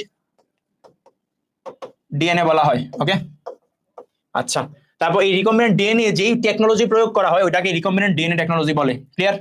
পারবো আমরা এতটুকু। তারপরে দেখো রিকম্বিনেন্ট ডিএনএ প্রযুক্তি আমরা এটা পড়ে ফেলছি, এখানে তোমার কিছু লাগবে না, এগুলো দরকার নাই। দেখো প্লাজমিড। আচ্ছা, তুমি যে এই যে আগে আমরা বললাম না যে একটা কোষ আমরা কি করলাম, ধরো এখানে এখানে চিন্তা করি, ধরো এটা হচ্ছে একটা কোষ, এটা হচ্ছে একটা ক্রোমোজোম, এইখান থেকে তুমি কাঙ্ক্ষিত তোমার জিনটাকে পৃথক করে আনছো। এখন এটাকে যে তুমি আরেকটা ব্যাকটেরিয়া কোষে দিবা, এটাকে তোমার হচ্ছে ব্যাকটেরিয়া কোষে দেওয়া লাগবে যাতে এটা সংখ্যা বৃদ্ধি করতে পারে। তাহলে এই ব্যাকটেরিয়া কোষটাকে বলা হয় পোষক কোষ। কি বলি? এটাকে আমরা বলতেছি পোষক কোষ, কারণ সে কি করবে? এই এটাকে পোষণ মানে পোষক কোষ কেন? কারণ এটার মধ্যে তোমার এটা থাকবে। এখন কথা হচ্ছে তোমার তো এইটা যে তুমি পৃথক করছো, এখন তোমার রিকম্বিনেন্ট ডিএনএ বানানো লাগবে না? রিকম্বিনেন্ট ডিএনএ বানাইতে গেলে এটা কি লাগবে? একটা বাহক লাগবে। কি লাগবে? বাহক। বাহক হিসাবে আমরা প্লাজমিড ব্যবহার করি। তো এই ধরো একটা প্লাজমিড, প্লাজমিডের মধ্যে ধরো তোমার এইটা হচ্ছে একটা প্লাজমিড, এই প্লাজমিডের মধ্যে তুমি কি করছো? এই কাঙ্ক্ষিত ডিএনএটা স্থাপন করছো, তারপরে এটার নাম হয়ে গেছে কি? Recombinant DNA. দেখো তো, কারণ এটা কি তোমার হচ্ছে চেঞ্জ হয়েছে না, দুইটা ডিএনএ সমন্বয়ে গঠিত হয়েছে, তাহলে এটাকে আমরা কি বলি? রিকম্বিনেন্ট ডিএনএ বলি। ওকে, তারপর রিকম্বিনেন্ট ডিএনএটাকে তুমি কি করছো? এটার ভিতরে দিছো ঢুকায়ে, তাহলে পোষক কোষের মধ্যে আমরা পরবর্তীতে কি করি? ঢুকায়ে দিই। তো এই রিকম্বিনেন্ট ডিএনএটাকে যে বহন করে নিয়ে আসছে, এই বাহকটাকে কি বলা হয়? ভেক্টর বলে। কি বলে? বাহক বা ভেক্টর। তাহলে বলো এই ডিএনএ রিকম্বিনেন্ট প্রযুক্তিতে বাহক বা ভেক্টর হিসেবে কি ব্যবহৃত হয়? এই প্লাজমিড ব্যবহৃত হয়। এটার নামে কি? প্লাজমিড। ক্লিয়ার জিনিসটা? ওকে ওকে, দেখো তাহলে আমরা যদি তোমার এখন ভেক্টর বাহক এটা কি প্লাজমিড জিনিসটা বুঝবো। দেখো প্লাজমিড জিনিসটা বুঝতে গেলে চিত্রের দিকে তাকাও, এটা একটা ব্যাকটেরিয়া। ব্যাকটেরিয়ার এইটা হচ্ছে মেইন ব্যাকটেরিয়ার ক্রোমোজোম। তাহলে ব্যাকটেরিয়ার মূল ক্রোমোজোম ছাড়াও একটা দ্বিসূত্রক স্বপ্রজনন ক্ষমতা সম্পন্ন ব্যাকটেরিয়া থাকে, ওইটাকে আমরা কি বলি? প্লাজমিড বলি। তাহলে প্লাজমিড জিনিসটা কি? ব্যাকটেরিয়ার মূল ক্রোমোজোম ছাড়াও একটা ক্রোমোজোম থাকে যেটা হচ্ছে কি দ্বিসূত্রক। মূল ক্রোমোজোম ছাড়াও একটা ক্রোমোজোম থাকে যেটা হচ্ছে বৃত্তাকার, দ্বিসূত্রক এবং হচ্ছে কি স্বপ্রজনন ক্ষমতা সম্পন্ন। এটা কি নিজে নিজে রেপ্লিকেশন করতে পারে। যদি নিজে নিজে সংখ্যা বৃদ্ধি করতে না পারতো তাহলে এটা কি তোমার আমরা তো এটা দেই কেন ব্যাকটেরিয়া যাতে সংখ্যা বৃদ্ধিটা করতে পারে, তো এটা রেপ্লিকেশন পাওয়ার থাকা লাগবে কি? অনেক বেশি। ওকে, আচ্ছা, তাহলে প্রথম হচ্ছিল এই প্লাজমিডের সন্ধান পাওয়া গেছে কোথায়? এই যে একটা ফেমাস ব্যাকটেরিয়া ইকোলাই ব্যাকটেরিয়া, তুমিও চিনো আমিও চিনি। ওকে, আচ্ছা, এই স্লোগানের মতো হয়ে গেল। এটা ছিল ল্যাডার বাগ। ল্যাডার বাগ কি করছে? সর্বপ্রথম প্লাজমিডের সন্ধান করছে কোথায়? এই ইকোলাই ব্যাকটেরিয়াতে। ক্লিয়ার ভাইয়া? আচ্ছা, স্বপ্রজনন কেমনে করে ভাই? স্বপ্রজনন মানে কি জানো? মানে তোমার রেপ্লিকেশন করার জন্য তার সে কারোর উপর ডিপেন্ডেন্ট না, তাহলে তুমি একটা কোষে ঢুকানোর পরে সে নিজে নিজে সংখ্যা বৃদ্ধি করতে পারে, রেপ্লিকেশন করতে পারে। ডিএনএ সংখ্যা বৃদ্ধি প্রক্রিয়া আমরা কি বলি? রেপ্লিকেশন না, তাহলে সে নিজে নিজে রেপ্লিকেশন করতে পারে। ওকে, আচ্ছা, তারপর হচ্ছে তোমার মূল ক্রোমোজোমের ছাড়াও একটা অতিরিক্ত ক্ষুদ্রাকার ডিএনএ থাকে, এটা কি আমরা কি বলি? এটা সংখ্যা কয়টা থাকতে পারে? এটা মিনিমাম একটা থাকে, বুঝছো, অথবা 1000 পর্যন্ত হইতে পারে। এখন এর যে বৈশিষ্ট্যগুলো আছে, এর বৈশিষ্ট্য সবগুলোই তুমি পারবা, বাট একটা তোমার মানতে তুমি নারাজ, যে এটা অল্প সংখ্যক জিন ধারণ করে। কারণ কি? তুমি বলো না প্লাজমিড এত ইম্পর্টেন্ট ভাই, এত ইম্পর্টেন্ট, অল্প সংখ্যক জিন ধারণ করবে না? সম্ভবই না, এটা অনেক জিন ধারণ করে। তো তুমি পরীক্ষা হলে দিবে যে কোনটা প্লাজমিডের বৈশিষ্ট্য নয়, তুমি কইবে না এটা তো প্লাজমিড অনেক বেশি জিন ধারণ করে, তাহলে এটা তো প্লাজমিডের বৈশিষ্ট্যই। কিন্তু না, এটা ছিল কি? প্লাজমিডের বৈশিষ্ট্য না, প্লাজমিড ছিল খুব অল্প সংখ্যক, কারণ মেইন জিন তো সে ব্যাকটেরিয়াল মূল ক্রোমোজোমে ধারণ করে ফেলে না, তাহলে প্লাজমিড কি খুব অল্প সংখ্যক জিন ধারণ করে। ক্লিয়ার ভাই? ওকে, আচ্ছা, তাহলে হচ্ছে তোমার প্লাজমিড হচ্ছে বৃত্তাকার দ্বিসূত্রক ডিএনএ, এটা মনে রাখবা, ওজন মনে রাখার দরকার নাই। রেস্ট্রিকশন এনজাইম দিয়ে কাটা যায়, কারণ আমরা পড়ছি, না কাটলে তুমি স্থাপন করবা কিভাবে? এখন দেখো কনজুগেশন কি, তোমাদের কি মনে আছে? ব্যাকটেরিয়া যৌনচরণ পড়ছিলাম, ব্যাকটেরিয়া যৌনজনের মধ্যে কি ছিল, একটা কনজুগেশন নালীপথ তৈরি হয়েছিল না? এই কনজুগেশন নালীপথটার মাধ্যমে কি হয় তোমার ছিল এই যে এই প্লাজমিডটাকে কি করে একটা কোষ থেকে আরেকটা কোষে স্থানান্তর করে। এখানে তো মেইনলি তোমার ছিল প্রজনন তো হয় না, প্রজননটা আসলে কি হয় এখানে তোমার স্থানান্তর হয় জাস্ট ব্যাকটেরিয়ার ক্ষেত্রে। ওকে, প্রকৃত প্রজনন তো নাই, প্রকৃত যৌনজনন তো নাই ব্যাকটেরিয়ার। ওকে, আচ্ছা, তাহলে তোমার হচ্ছে কনজুগেশনের মাধ্যমে সহজে কি করতে পারে, অন্য ব্যাকটেরিয়া যাইতে পারে ওই যে যৌনজনের মাধ্যমে। আচ্ছা, কোন কোন প্লাজমিডে বুঝছো বিশেষ কিছু রাসায়নিক পদার্থ তৈরি করতে পারে, বিশেষ রাসায়নিক বস্তু তৈরি করতে পারে, যেমন হচ্ছে কোলিসিন ইকোলাই তৈরি করতে পারে। ইকোলাইয়ের মধ্যে যে প্লাজমিডটা আছে সে তৈরি করতে পারে কি কোলিসিন, এবং হচ্ছে ভিব্রিও কলেরার মধ্যে যেটা এটা হচ্ছে ভিব্রিওসিন তৈরি করে। ওকে, আচ্ছা এতটুকু মনে রাখবা। এখন দেখো তোমার হচ্ছে প্লাজমিডের প্রকারভেদ। প্লাজমিড কত প্রকার হইতে পারে? প্লাজমিড হচ্ছে বেসিক্যালি 3 প্রকার হয়। কয় প্রকার? 3 প্রকার। কি কি? এফ প্লাজমিড, আর প্লাজমিড, কোল প্লাজমিড। এফ কথাটা আসছে ফার্টিলিটি থেকে। ফার্টিলিটি মানে কি? যৌনজনের সাথে রিলেটেড। তাহলে ছিল কি এটা তোমার যৌনজনে হেল্প করে, মানে যৌনজনে কি করে সাহায্য করে। কিভাবে? আমরা জানি ব্যাকটেরিয়ার কোন পার্টটা একটা এর সাথে যুক্ত হতে সাহায্য করে বা কনজুগেশন নালীপথটা তৈরি করে কে? পিলি তৈরি করে না? পিলি, এই চুলের মতো অংশগুলো ছিল পিলি। পিলি কি করে? কনজুগেশন নালীপথটা তৈরি করে। তাহলে যৌনজনে হেল্প করে কে? পিলি। ওকে, আচ্ছা, তাহলে পিলি হচ্ছিল যৌনজনে হেল্প করে। তাহলে এই ব্যাকটেরিয়া দিয়ে পিলি তৈরি করে, এই তোমার ছিল এফ প্লাজমিডটা, এবং হচ্ছে পিলি কি যৌনজনে সাহায্য করে। আর প্লাজমিড, আর তে মনে রাখবা রেজিস্ট্যান্স। রেজিস্ট্যান্স বলো, সে হচ্ছিল তোমার ব্যাকটেরিয়ার রেজিস্ট্যান্স করা লাগে কার বিপক্ষে? অ্যান্টিবায়োটিক না, অ্যান্টিবায়োটিকের বিরুদ্ধে তার কি থাকে লাগে? রেজিস্ট্যান্স ক্ষমতা থাকা লাগে। তাহলে আর প্লাজমিডের কাজ কি? অ্যান্টিবায়োটিক ক্ষমতা সম্পন্ন। ওকে, এরা হচ্ছিল কি আর প্লাজমিড অ্যান্টিবায়োটিক ক্ষমতা সম্পন্ন। আর রেজিস্ট্যান্স করে কিভাবে? অ্যান্টিবায়োটিকের মাধ্যমে। তাহলে অ্যান্টিবায়োটিক ক্ষমতা সম্পন্ন। আর 6 প্লাজমিডে কয়টা অ্যান্টিবায়োটিক থাকে? 6টা অ্যান্টিবায়োটিক থাকে। তারপর কোল প্লাজমিড মনে রাখবা, যাদের কোলিসিন তৈরি করে, যেমন ইকোলাইয়ের মধ্যে যেটা আছে, এই কোলিসিনটা হচ্ছে একটা প্রোটিন যা কি করতে পারে? ইকোলাইকে ধ্বংস করতে পারে। তাহলে ইকোলাইয়ের প্লাজমিডটা কি করতে পারে? ইকোলাইকে ধ্বংস করতে পারে। আবার এই প্লাজমিডটাকেই তোমার হচ্ছে প্লাজমিড না, এদের মধ্যে কি থাকে? রেস্ট্রিকশন এনজাইম থাকে না? আরে না, ওইখানে কেন প্লাজমিড থাকবে? ওইখানে প্লাজমিড থাকে না, ওইখানে তো তোমার ছিল ওই হরমোনের তোমার উপর এফেক্ট করে, বুঝছো? ইস্ট্রোজেন এসব থাকে। আচ্ছা, তারপরে হচ্ছিল তোমার প্লাজমিডকে কি বলা হয়? প্লাজমিডকে তোমার ছিল আণবিক বংশগতিবিদ্যার তোমার ছিল প্রধান হাতিয়ার বলা হয়, বুঝছো? প্রধান হাতিয়ার না, প্রধান হাতিয়ার তো তোমার ছিল ইয়াকে বলা, রেস্ট্রিকশন এনজাইমকে, এটা না। আচ্ছা, আণবিক বংশগতিবিদ্যার তোমার ছিল ব্যবহার করা হয়। আর হচ্ছে এটা কি? এটা তোমার ছিল বাহক হিসেবে ব্যবহৃত হয়। কি হিসাবে? বাহক হিসাবেও ব্যবহৃত হয়ে থাকে। তো এতটুকু জানবা, আর কিছু লাগবে না। প্লাজমিড সম্পর্কে আমরা বিস্তারিত একটু পরেও পড়বো। রিকম্বিনেন্ট ডিএনএ ধাপসমূহ দেখো, ধাপসমূহ তো আমি তোমাকে অলরেডি বললাম। তুমি প্রথমে কি করবে? একটা কাঙ্ক্ষিত ডিএনএ নির্বাচন করা লাগবে না? কাঙ্ক্ষিত ডিএনএ নির্বাচন করো। তারপর এটাকে তুমি যে কাইটা নিবা, কোথায় নিবা? তোমার তো বাহক লাগবে, তাহলে তোমার বাহকটা নির্বাচন করা লাগবে। তাহলে পরবর্তী কি করবে? একটা বাহক নির্বাচন করবা। ওকে, বাহক নির্বাচন করবা। দেন কি করে? দেন হচ্ছে তোমার ওই বাহক ডিএনএর মধ্যে যখন তুমি বাহকটা স্থাপন করছো, তারপর নির্দিষ্ট যে জিনটা আছে ওইটাকে কি করবা? ছেদন করে নিয়ে আসবা না? কি এনজাইমের মাধ্যমে? রেস্ট্রিকশন এনজাইমের মাধ্যমে নিয়ে আসবা। তারপরে কি করা হয়? তারপরে হচ্ছে তোমার এটার মধ্যে স্থাপন করা হবে ওই যে বাহকের মাধ্যমে। তুমি একটা জিনিস মনে রাখবা, কাটার কাজ করে কে? কাটার কাজ করে রেস্ট্রিকশন এনজাইম, এবং লাগানোর কাজ করে কে? লাইগেজ। লাগানোর কাজ কে করে? লাইগেজ করে। তাহলে কাটার কাজ করে কে? কাটার কাজ করে হচ্ছে তোমার রেস্ট্রিকশন এনজাইম, বাট জোড়া লাগায় কে? লাইগেজ। তাহলে কাটে কে? রেস্ট্রিকশন, আর জোড়া লাগায় কে? লাইগেজ। মনে থাকবে? ওকে, আচ্ছা, তাহলে আমাদের এতটুকু। দেন হচ্ছে তোমার এখানে আসো।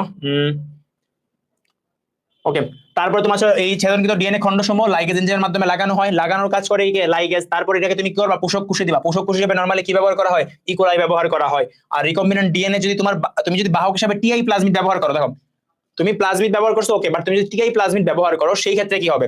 সেই ক্ষেত্রে তোমার রিকম্বিনেন্ট ডিএনএ কে অ্যাগ্রোব্যাকটেরিয়ামে স্থাপন করা লাগবে। তাহলে নরমালি তুমি করলে কই স্থাপন করবা? ইকোলাই স্থাপন করো, বাট যদি তুমি টিআই প্লাজমিড ব্যবহার করো, সেই ক্ষেত্রে কি ইউজ করবা? তুমি অ্যাগ্রোব্যাকটেরিয়ামে স্থাপন করবা। ওকে, অ্যাগ্রোব্যাকটেরিয়াম ওকে, এটা ব্যাকটেরিয়া।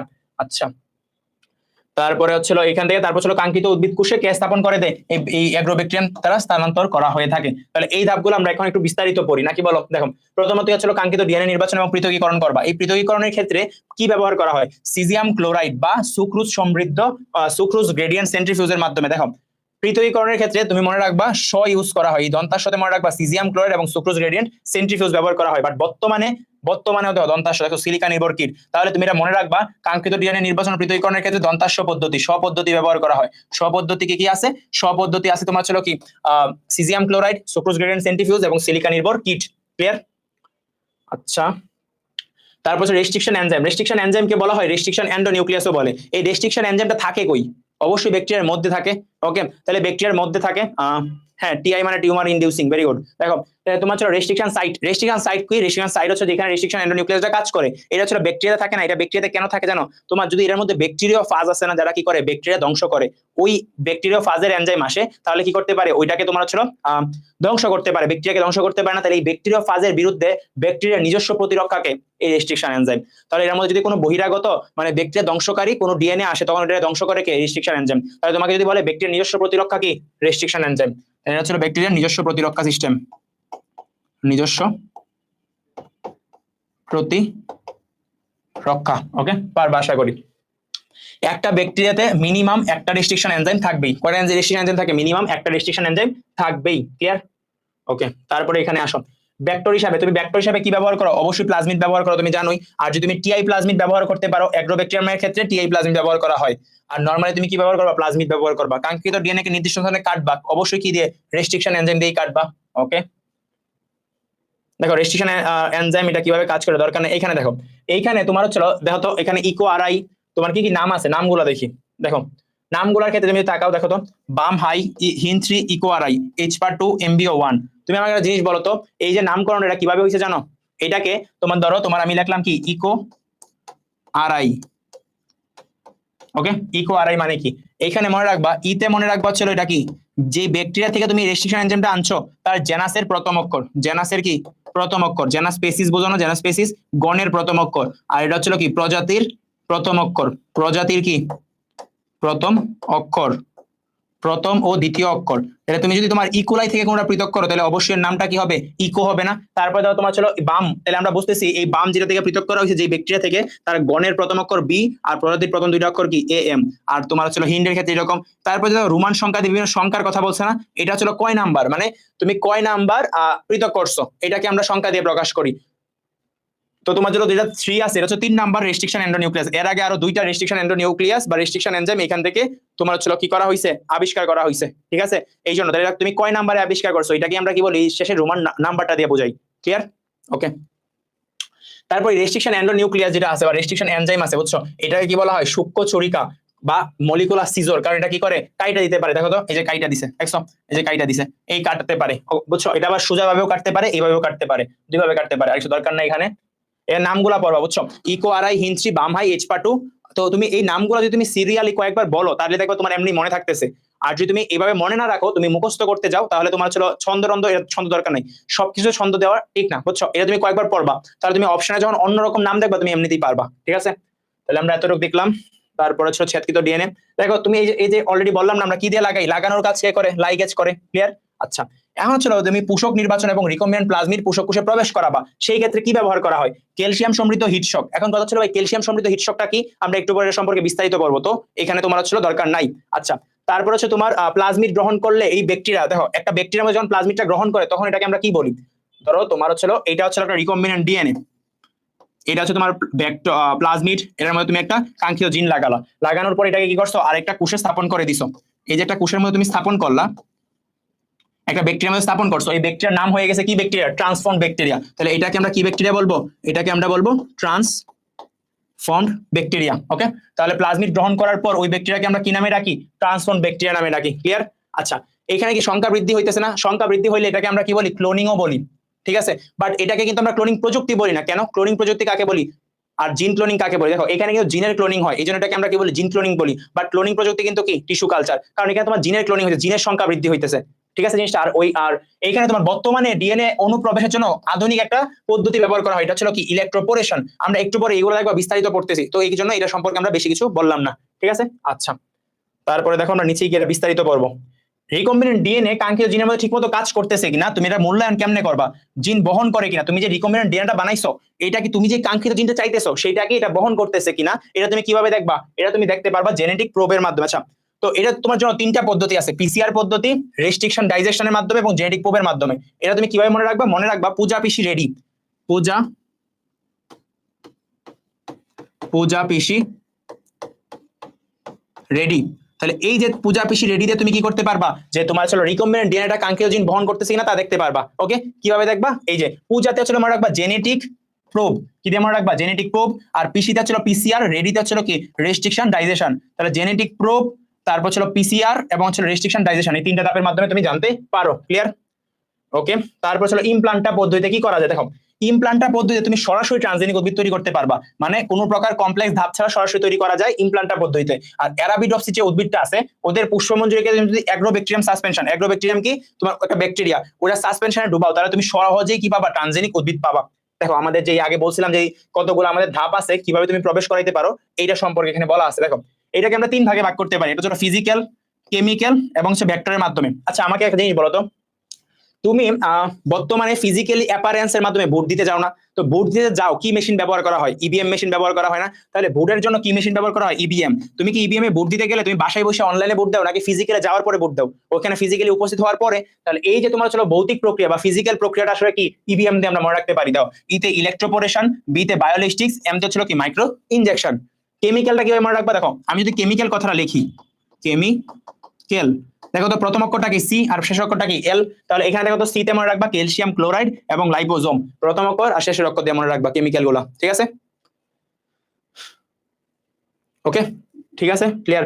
তারপরে দেখো তারপর হচ্ছে তোমার ভেক্টর প্রয়োগের মাধ্যমে, ভেক্টর ব্যবহারের মাধ্যমে কি আছে, এই যে তুমি দুইটা পড়ছো অলরেডি, অ্যাগ্রোব্যাকটেরিয়াম আর হচ্ছে কি টিএমবি, কি অ্যাগ্রোব্যাকটেরিয়াম এন্ড হচ্ছে টিএমবি। ক্লিয়ার?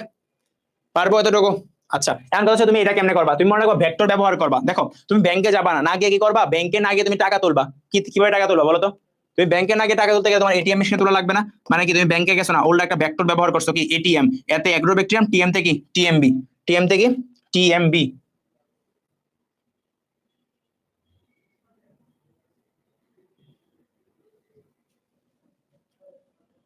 ওকে তাহলে আমরা এটা পারবো।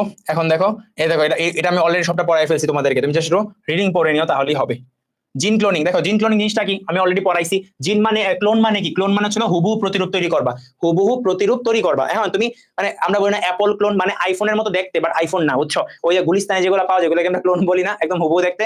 ক্লোনিং মানে কি হুবহু সেম, হুবহু দেখতে একই রকম। এই যে এই একই জিনিস জিনোটাইপ বিশিষ্ট হবে একাধিক জীব বা জীবাংশকে আমরা কি বলি, ক্লোন বলি। জিন ক্লোনিং মানে কি, এটাকে তুমি সংখ্যা বৃদ্ধি করবা, কাঙ্ক্ষিত জিনকে কি করবা, হুবহু কপি করে সংখ্যা বৃদ্ধি করবা, এটাকে আমরা কি বলি, জিন ক্লোনিং বলি। ক্লিয়ার? আচ্ছা এখন এই জিন ক্লোনিং এর ক্ষেত্রে তুমি যেটা মনে রাখবে, জিন ক্লোনিং এর দুইটা পদ্ধতি আছে। কয়টা পদ্ধতি? দুইটা। একটার নাম হচ্ছে পিসিআর, একটা নাম কি পিসিআর। এই পিসিআরটা হচ্ছে কি, পিসিআরটা তোমার হচ্ছে কি কোষের ভিতরে হয় নাকি বাইরে হয়? কোষের বাইরে হয়। তাহলে বলো এটাকে ইন ভিভো বলবা নাকি ইন ভিট্রো বলবা? অবশ্যই ইন ভিট্রো বলবা। ওকে আচ্ছা এটা হচ্ছে দ্রুততম পদ্ধতি, বুঝছো, একদম অনেক ফাস্ট পদ্ধতি। তোমার যদি দ্রুততম করা লাগে সেক্ষেত্রে তুমি পিসিআর ব্যবহার করবা। এটা আবিষ্কার করছে কে, কেরি মলিস। কে আবিষ্কার করছে? কেরি মলিস আবিষ্কার করছে। আচ্ছা তো এইখানে প্রথমত তোমার কি করা হয়, প্রথমত চলো 90°C তাপমাত্রায়, বুঝছো, ডিএনএ একক সূত্রে পরিণত করা হয়। প্রথমে তোমার এটা কি থাকে, ডাবল স্ট্র্যান্ড থাকে। ডাবল স্ট্র্যান্ডটা কি, দেখো ডাবল স্ট্যান্ডে থাকে, ডাবল স্ট্যান্ডটাকে তুমি কি করবা, সিঙ্গেল স্ট্যান্ড করবা। কিভাবে করবা, 90°C তাপমাত্রায় করবা। তারপরে একটা সিঙ্গেল স্ট্যান্ডকে তুমি হচ্ছে কমপ্লিমেন্টারি বা মানে টেমপ্লেট হিসেবে ব্যবহার করে একটা চেইন তৈরি করবা, এটাকে টেমপ্লেট হিসেবে ব্যবহার করে একটা চেইন তৈরি করবা। এই হচ্ছে আমাদের পিসিআর। তাহলে তোমার 90°C তাপমাত্রায় একক সূত্র করা হয়। আচ্ছা প্রাইমার কোনটাতে ব্যবহার করা হয়, পতে হচ্ছিল প প্রাইমার, পতে হচ্ছিল কি 5, তাহলে 5 প্রান্তে, 5তম প্রান্তে ব্যবহার করা হয় প্রাইমার। আর একটা আদর্শ প্রাইমারে কয়টা বেস থাকতে পারে, 12 থেকে 20 বেস পর্যন্ত লম্বা হয় একটা আদর্শ প্রাইমার, এটা মনে রাখবা। আচ্ছা বর্তমানে পিসিআর এর রেট কত, পিসিআর এর রেট দেখো আগে ছিল কত জানো, 1000 বেস প্রতি মিনিট, বাট বর্তমানে মিউটেশনের কারণে 1000 বিপি প্রতি সেকেন্ড হয়ে গেছে। ক্লিয়ার? এখন দেখো এই যে ক্লোনিং এর প্রকারভেদ, একটা ছিল ডিএনএ ক্লোনিং আর একটা হচ্ছিল কি রিপ্রোডাক্টিভ ক্লোনিং। দেখো ডিএনএ ক্লোনিং জিনিসটা আমরা অলরেডি পড়ে ফেলছি, আমরা ডিএনএ রিকম্বিনেন্ট প্রযুক্তি পড়ছি না, এই ডিএনএ রিকম্বিনেন্ট প্রযুক্তিটা হচ্ছিল কি ডিএনএ ক্লোনিং। ওকে তাহলে আমরা এখন দেখবো কি এই যে বায়োলজিক্যাল ক্লোনিং যেটা আছে এখানে আসলে কি করা হয়, বা রিপ্রোডাক্টিভ ক্লোনিং। এইখানে তোমার রিপ্রোডাক্টিভ ক্লোনিং এর মধ্যে যে একটা ভেড়া তৈরি করা হয়েছিল এর নাম কি ডলি। এই তোমরা কত ব্যাচ, তোমরা তুমি ডলির জন্মসালটা কিভাবে হিসাব করবা জানো, ডলি তোমার থেকে কত বছরের বড়, তোমার জন্ম কত সালে, ধরো তোমার জন্ম হচ্ছে 2006 আর ডলির জন্ম কত সালে, দেখো তো 1996, তাহলে ডলি তোমার কত বছরের বড়, 10 বছরের বড়। যার থেকে যত বছরের বড় ওইটা হিসাব করে রাখবা। ওকে তাহলে ডলির জন্মসালটা মনে থাকবে, এটা আসে পরীক্ষায়। আচ্ছা এখানে তোমার কি করা হয়, এইখানে তোমার ছিল প্রথমে একটা ভেড়া স্তনগ্রন্থি নিবা, এই ভেড়া স্তনগ্রন্থি থেকে একটা কোষ নিবা, নিয়া তাকে আবাদ মাধ্যমে সংখ্যা বৃদ্ধি করলাম। দেন কি করবা, ডিম্বাণু কোষে, দেখো ডিম্বাণু কোষটা থেকে কি একটা বেড়া তৈরি করা সম্ভব না, বেড়া তৈরি করা সম্ভব না, কারণ ডিম্বাণু নিউক্লিয়াসটা কি বলতো, হ্যাপ্লয়েড নাকি ডিপ্লয়েড, হ্যাপ্লয়েড, বাট ভেড়ার বডিটা কি ডিপ্লয়েড না। তাহলে তুমি যদি ডিম্বাণুর নিউক্লিয়াসটা থেকে নিউক্লিয়াসটাকে সরাইয়া একটা দেহ কোষের নিউক্লিয়াস বসাইতে পারো, তাহলে কি তোমার চলো ডিপ্লয়েড কোষ হয়ে যাবে না, তারপর এটা থেকে তুমি একটা ভেড়া পাবা, বুঝছো, মানে এটা মানে একদম ভেড়া বানাইতে পারবা, পূর্ণাঙ্গ ভেড়া উইথাউট শুক্রাণু ডিম্বাণু। তাহলে আমাদের কি করা লাগবে, আমাদের হচ্ছে প্রথমত তোমার হচ্ছে দেখো ওই ডিম্বাণু কোষ থেকে তুমি কি করবা, নিউক্লিয়াসটাকে সরাই নিবা, কারণ ডিম্বাণু নিউক্লিয়াসটা কি হ্যাপ্লয়েড, এখান থেকে সরাইয়ে আমরা যে স্তনগ্রন্থি থেকে যে কোষটা আনছিলাম না ডিপ্লয়েড, ওইটাকে বসাই দিছি। ওকে, তারপরে তোমার ছিল ওই কোষটা নিয়ে কি করছি, আরেকটা ভেড়ার জরায়ুতে স্থাপন করছি, তৃতীয় ভেড়া। তাহলে ভেড়া কয়টা লাগে বলো তো, রিপ্রোডাক্টিভ ক্লোনিং করলে 3টা। ওকে, 3টা। এখন কথা হচ্ছিল এই ভেড়াটা দেখতে কার মতো হবে, দেখতে হবে হচ্ছে তোমার যে যার স্তন গ্রন্থি থেকে নিছলা না, যার যে দেহ কোষটা নিছো, মানে যার 2n নিউক্লিয়াসটা নিছো তার মতো দেখতে হবে। ওকে, এটা দেখতে হয় তোমার ছিল দাতা কোষের মতো, মানে দাতা বেড়া যে তোমাকে ছিল এই নিউক্লিয়াসটা দিছিল। ওকে, এখানে দেখো, এখানে তোমার ছিল এই যে রিকম্বিনেন্ট ডিএনএ টেকনোলজির মধ্যে কি লাগে, আমাদের ভেক্টর লাগে, বাট এখানে কি ভেক্টর পিসিআর লাগে না। এটা হচ্ছে রিকম্বিনেন্ট ডিএনএ কি কোষের ভিতরে কাজ করে ইন ভিভো, এটা বাইরে কাজ করে ইন ভিট্রো। আর এখানে তোমার ছিল কি রেস্ট্রিকশন এন্ডোনিউক্লিয়াস এবং ডিএনএ লাইগেজ কাজ করে। আর এখানে কিছু লাগে ডিএনএ পলিমারেজ, কারণ কি এখানে টেমপ্লেট করার পরে কি চেইনটাকে বড় করবে না, এটা না ডলি মারা গেছে, এই একটা ভেড়া এতদিন বাঁচবে। দেখো, তারপর হচ্ছে জেনেটিক ইঞ্জিনিয়ারিং, জেনেটিক ইঞ্জিনিয়ারিং ক্ষেত্রে কি আরডিএনএ ছিল সবচেয়ে গুরুত্বপূর্ণ। এখানে তোমার হচ্ছে পিসিআর এর ক্ষেত্রে জেনেটিক ইঞ্জিনিয়ারিং এ পিসিআর এর গুরুত্ব কি অনেক কম, এখানে ছিল রিকম্বিনেন্ট ডিএনএ প্রযুক্তির গুরুত্ব কি অনেক বেশি। ওকে, ডলি 29 বছর, এটা থেকে তোমার থেকে কত বছর বয়স, তাহলে আরো ইজি থাকবে। তোমাদের বয়স তো 2006 হওয়ার কথা মোস্ট প্রবাবলি, তাহলে তোমাদের 10 বছরের বড়, কারো থেকে 11 বছরের বড়, এটা মনে রাখবা। আচ্ছা দেখো, আমাদের ছিল এখন মোটামুটি আমরা মেইন পড়ায় আসি। দেখো এখান থেকে কিন্তু অনেক এমসিকিউ আসছিল।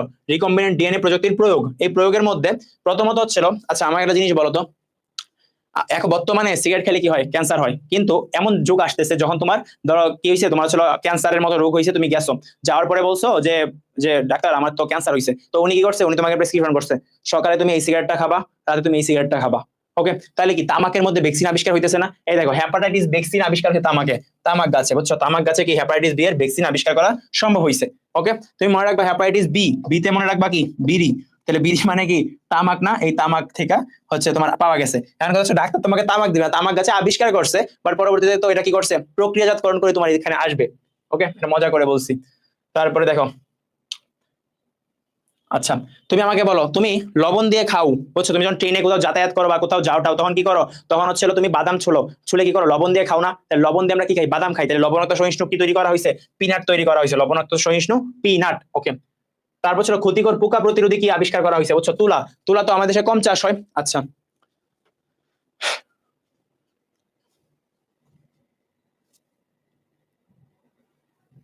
দেখো, তোমার ছাড়া ক্ষতিকর পোকা প্রতিরোধী, ক্ষতিকর পোকা প্রতিরোধী জাত উদ্ভাবনে কি আছে, বিটি কটন, এটা হচ্ছে তুলার মধ্যে। ওই বেসি বিটি বিটি সম্পর্কে আমি একটু বিস্তারিত বলবো, একটু ওয়াইট করো। গ্লাইফোসেট প্রতিরোধী সোয়াবিন, এটা আমরা একটু পরেই পড়বো, এখানে পড়ার দরকার নেই। দেখো তাহলে আমরা নিচে যাই। দেখো কৃষি ক্ষেত্রে আমাদের দেশে তুলা তেমন চাষ হয় না, বাট বুঝছো এই যে যুক্তরাষ্ট্র আছে, এইসব রাষ্ট্রগুলোতে, আমেরিকান রাষ্ট্রগুলোতে তুলা অনেক বেশি চাষ হয়। বাট তুলার কি দেখা গেছে কি জানো, তুলা তোমার বিভিন্ন পোকামাকড় আক্রমণের কারণে তুলার ঠিক মতো ফলন হয় না। তখন একটা ব্যাকটেরিয়া আছে যেটা কি করতে পারে, পোকামাকড় দূর করতে পারে। কিভাবে দূর করে জানো, এবার তুড়ি মেরে, তুড়ি মেরে পোকা দূর করে দেয়। কি করে, তুড়ি মেরে তোমার আসলে পোকা দূর করে দেয়। তাহলে এই তোমার ব্যাকটেরিয়ার নাম কি, বেসিলাস তুরিনজিয়েন্সিস, নাম কি বেসিলাস তুরিনজিয়েন্সিস, যেটা তুড়ি মেরে কি করে ব্যাকটেরিয়া পোকামাকড় দূর করে। তাহলে মনে রাখবা পোকামাকড় দূর করে কিভাবে, তুড়ি মেরে, তুড়ি মেরে দূর করে বলে এটার নাম কি, বেসিলাস তুরিনজিয়েন্সিস। ঠিক আছে, তাহলে এই বেসিলাস তুরিনজিয়েন্সিস থেকে তুমি কি করছো, ট্রান্সজেনিক তুলা পাইছো, ট্রান্সজেনিক তুলা। তাহলে এই তুলাটার নাম কি দিবা, বিটি কটন দিবা, বেসিলাস তুরিনজিয়েন্সিস ওইটা। আচ্ছা এইগুলা দেখো, এখন হচ্ছিল আগাছা নিধনকারী। আগাছা নিধনকারী কি, আগাছা কি, ধরো তুমি একটা জমি চাষ করতেছো, ওইটার মধ্যে তোমার যে কাঙ্ক্ষিত উদ্ভিদ আছে, বুঝছো, এটা বাদে তোমার যে ছোট ছোট গাছগুলা জন্মাবে, এগুলাই কি আগাছা না। এখন এই আগাছাগুলা দূর করবা, আগাছা নাশক হিসাবে তুমি কি নিজে গিয়ে কতটুকু দূর করতে পারবা, এই জন্য একটা আগাছা নাশক ব্যবহার করা হয়, মানে মেইনলি ব্যবহার করা হয় কি গ্লাইফোসেট। কি ব্যবহার করা হয় তাকে, গ্লাইফোসেট। এটা কি জানো, আমাদের পৃথিবীতে মারাত্মক আগাছা আছে 78টা। কয়টা আগাছা আছে, 78টা। নাহলে এরা কি করে, নিজের এই আগাছাগুলা মাটি থেকে পুষ্টিগুলা খেয়ে নেয়। ওকে, আচ্ছা তাহলে ছিল কি 78টা আগাছা, এই 78টা আগাছার মধ্যে 76টাই দূর করতে পারে কে, এই গ্লাইফোসেট। গ্লাইফোসেট কয়টা দূর করতে পারে, 76টা দূর করতে পারে। আচ্ছা তাহলে তোমার 78টার মধ্যে 76টা দূর করতে পারে। এখন কি হয়েছে, তুমি ধরো একটা তুমি হচ্ছে কি চাষ করতেছো, ধরো কমলা চাষ করতেছো, কমলা চাষ করার সময় তুমি কি করছো, আইসা গ্লাইফোসেট দিছো, দেওয়ার ফলে দেখা গেল কি গ্লাইফোসেট আগাছাও মারলো, তোমার কমলা গাছও মেরে ফেললো, তাহলে তো তোমার সবই শেষ। তাহলে কি তুমি যেই গাছটা ইউজ করতেছো সেটা কি আগাছানাশক প্রতিরোধী হওয়া লাগবে না, নাকি তুমি আগাছানাশক ব্যবহার করতে পারবা না। তোমার দেখা গেছে কি একটা জমির মধ্যে তুমি কমলা গাছের আগাছা দূর করবা, তুমি এমন একটা আগাছা নাশক দিচ্ছ যেটা কমলা গাছ কি মানে মেরে ফেলছে, তাহলে তোমাকে আগে কি করা লাগবে, ওই কমলা গাছটাকে আগাছা নাশক প্রতিরোধী করা লাগবে না। বিজ্ঞানীরা দেখলো যে একটা ব্যাকটেরিয়া আছে যেটা এটা গ্লাইফোসেটটাকে ভেঙে দিতে পারে। তাহলে এটা গ্লাইফোসেটকে কেন ভাঙতে পারে, অবশ্যই ব্যাকটেরিয়ার নির্দিষ্ট একটা জিন আছে, ওই জিনটা কি করছে উদ্ভিদের মধ্যে দিয়ে দিছে। যেমন কি, যেমন ধরো তোমার হচ্ছিল ইয়ার ক্ষেত্রে সয়াবিনের মধ্যে দিয়ে দিছে, সয়াবিনের মধ্যে দেওয়ার কারণে সয়াবিন কি হয়ে গেছে, এই আগাছা নাশক হয়ে গেছে। তখন তুমি যদি আগাছা ইউজও করো, তোমার হচ্ছে আগাছা নাশক ইউজ করলে কোনো ক্ষতি হয় না ওই সয়াবিন উদ্ভিদের। আচ্ছা দেখো, তাহলে তখন কি করছে, তখন হচ্ছে তোমার আগাছা নষ্ট করে ফেলতে পারে, এই জন্য তোমার আগাছাকে মানে আগাছা নাশক গ্লাইফোসেট ভাঙতে পারে এরকম একটা ব্যাকটেরিয়া আছে, ওই ব্যাকটেরিয়াটা কি করছে, ওই ব্যাকটেরিয়াটাকে যে জিনটা আছে যেটার কারণে সে আগাছা ভাঙতে পারে ওই জিনটা দিয়ে দিচ্ছে কি উদ্ভিদের মধ্যে, তাহলে তার কি হয় না, এই উদ্ভিদের কোনো ক্ষতি করতে পারে না এই আগাছানাশকটা। তাই আগাছানাশক প্রতিরোধী করা হয়েছে কাকে, সয়াবিনকে। ওকে, তাহলে আগাছা নিধনকারী পদার্থ সয়াবিন উদ্ভিদে সক্ষম হয়েছে, বুঝছো? তাহলে ট্রান্সজেনিক তুলা এবং সয়াবিন উদ্ভিদে স্থানান্তর করতে সক্ষম হয়েছে বিজ্ঞানীরা। ক্লিয়ার? আচ্ছা, দেখো গুণগত মান উন্নয়ন, আমাদের দেশে তো ভেড়া ঠিক তেমন পালন হয় না, বাট তোমার হচ্ছে ওই অস্ট্রেলিয়া নিউজিল্যান্ডের দিকে কি অনেক বেশি ভেড়া পালন করে, বুঝছো? ওই ভেড়াগুলা কোন জাতীয় ঘাস খায় জানো? ক্লোবার জাতীয় ঘাস খায়। বলো তুমি একটা ভেড়া থেকে কি কি পাইতে পারো? একটা ভেড়া থেকে তুমি পাইতে পারো মাংস পাইতে পারো, আর কি ওটা যে তোমার ওই লোমগুলা দিয়ে আমরা জ্যাকেট ট্যাকেট বানাই না, তাহলে তুমি লোম পাও আর কি পাও, মাংস পাও। এখন এই ভেড়াগুলা কোন ধরনের ঘাস খায় জানো? ক্লোবার জাতীয় ঘাস খায়। কোন জাতীয় ঘাস খায়? ক্লোবার জাতীয় ঘাস খেয়ে থাকে। কই, আচ্ছা, এরা ছিল ক্লোবার জাতীয় ঘাস খায়, বুঝছো? ক্লোবার জাতীয় ঘাসের মধ্যে তোমার ছিল প্রোটিনে সালফারের অভাব আছে, এই সালফারের অভাবের কারণে লুমের মান, বুঝছো, লুমের গুণগত মান কমে যায়, মানে লুমটা এত গুণগত মান সম্পন্ন হয় না। তাই এই জন্য এদেরকে কি করা হয়, এদেরকে আলাদাভাবে সালফার সমৃদ্ধ প্রোটিন খাওয়াইতে হয়। তাহলে আমাকে বলো, ক্লোবার ঘাস খায় ভেড়ারা, ক্লোবার ঘাস খায়, ক্লোবার ঘাসের মধ্যে কি নাই? সালফার নাই। সালফার না থাকার কারণে কি হয়েছে, তোমার ছিল সালফার না থাকার কারণে সে তার লুম কি হয়েছে, নিম্নমানের হয়েছে। ওকে, তাহলে এই তুমি লুমটাকে যদি উচ্চমানের করা লাগে তোমাকে আলাদা সালফার সমৃদ্ধ প্রোটিন খাওয়াইতে হবে, বাট এটা কি অনেক কস্টলি না? তো বিজ্ঞানী চিন্তা করলো যে সালফার পাওয়া যায় সবচেয়ে বেশি কোথায়? সালফার, ভাইয়া কমেন্ট দেখে না কেন, কি কমেন্ট করছো আমি দেখতেছি, দেখো। হ্যাঁ ভাইয়া, হ্যাঁ তোমার ছিল তুমি লুম কাটলে তো লুম বৃদ্ধি পাবেই, ঠিক না?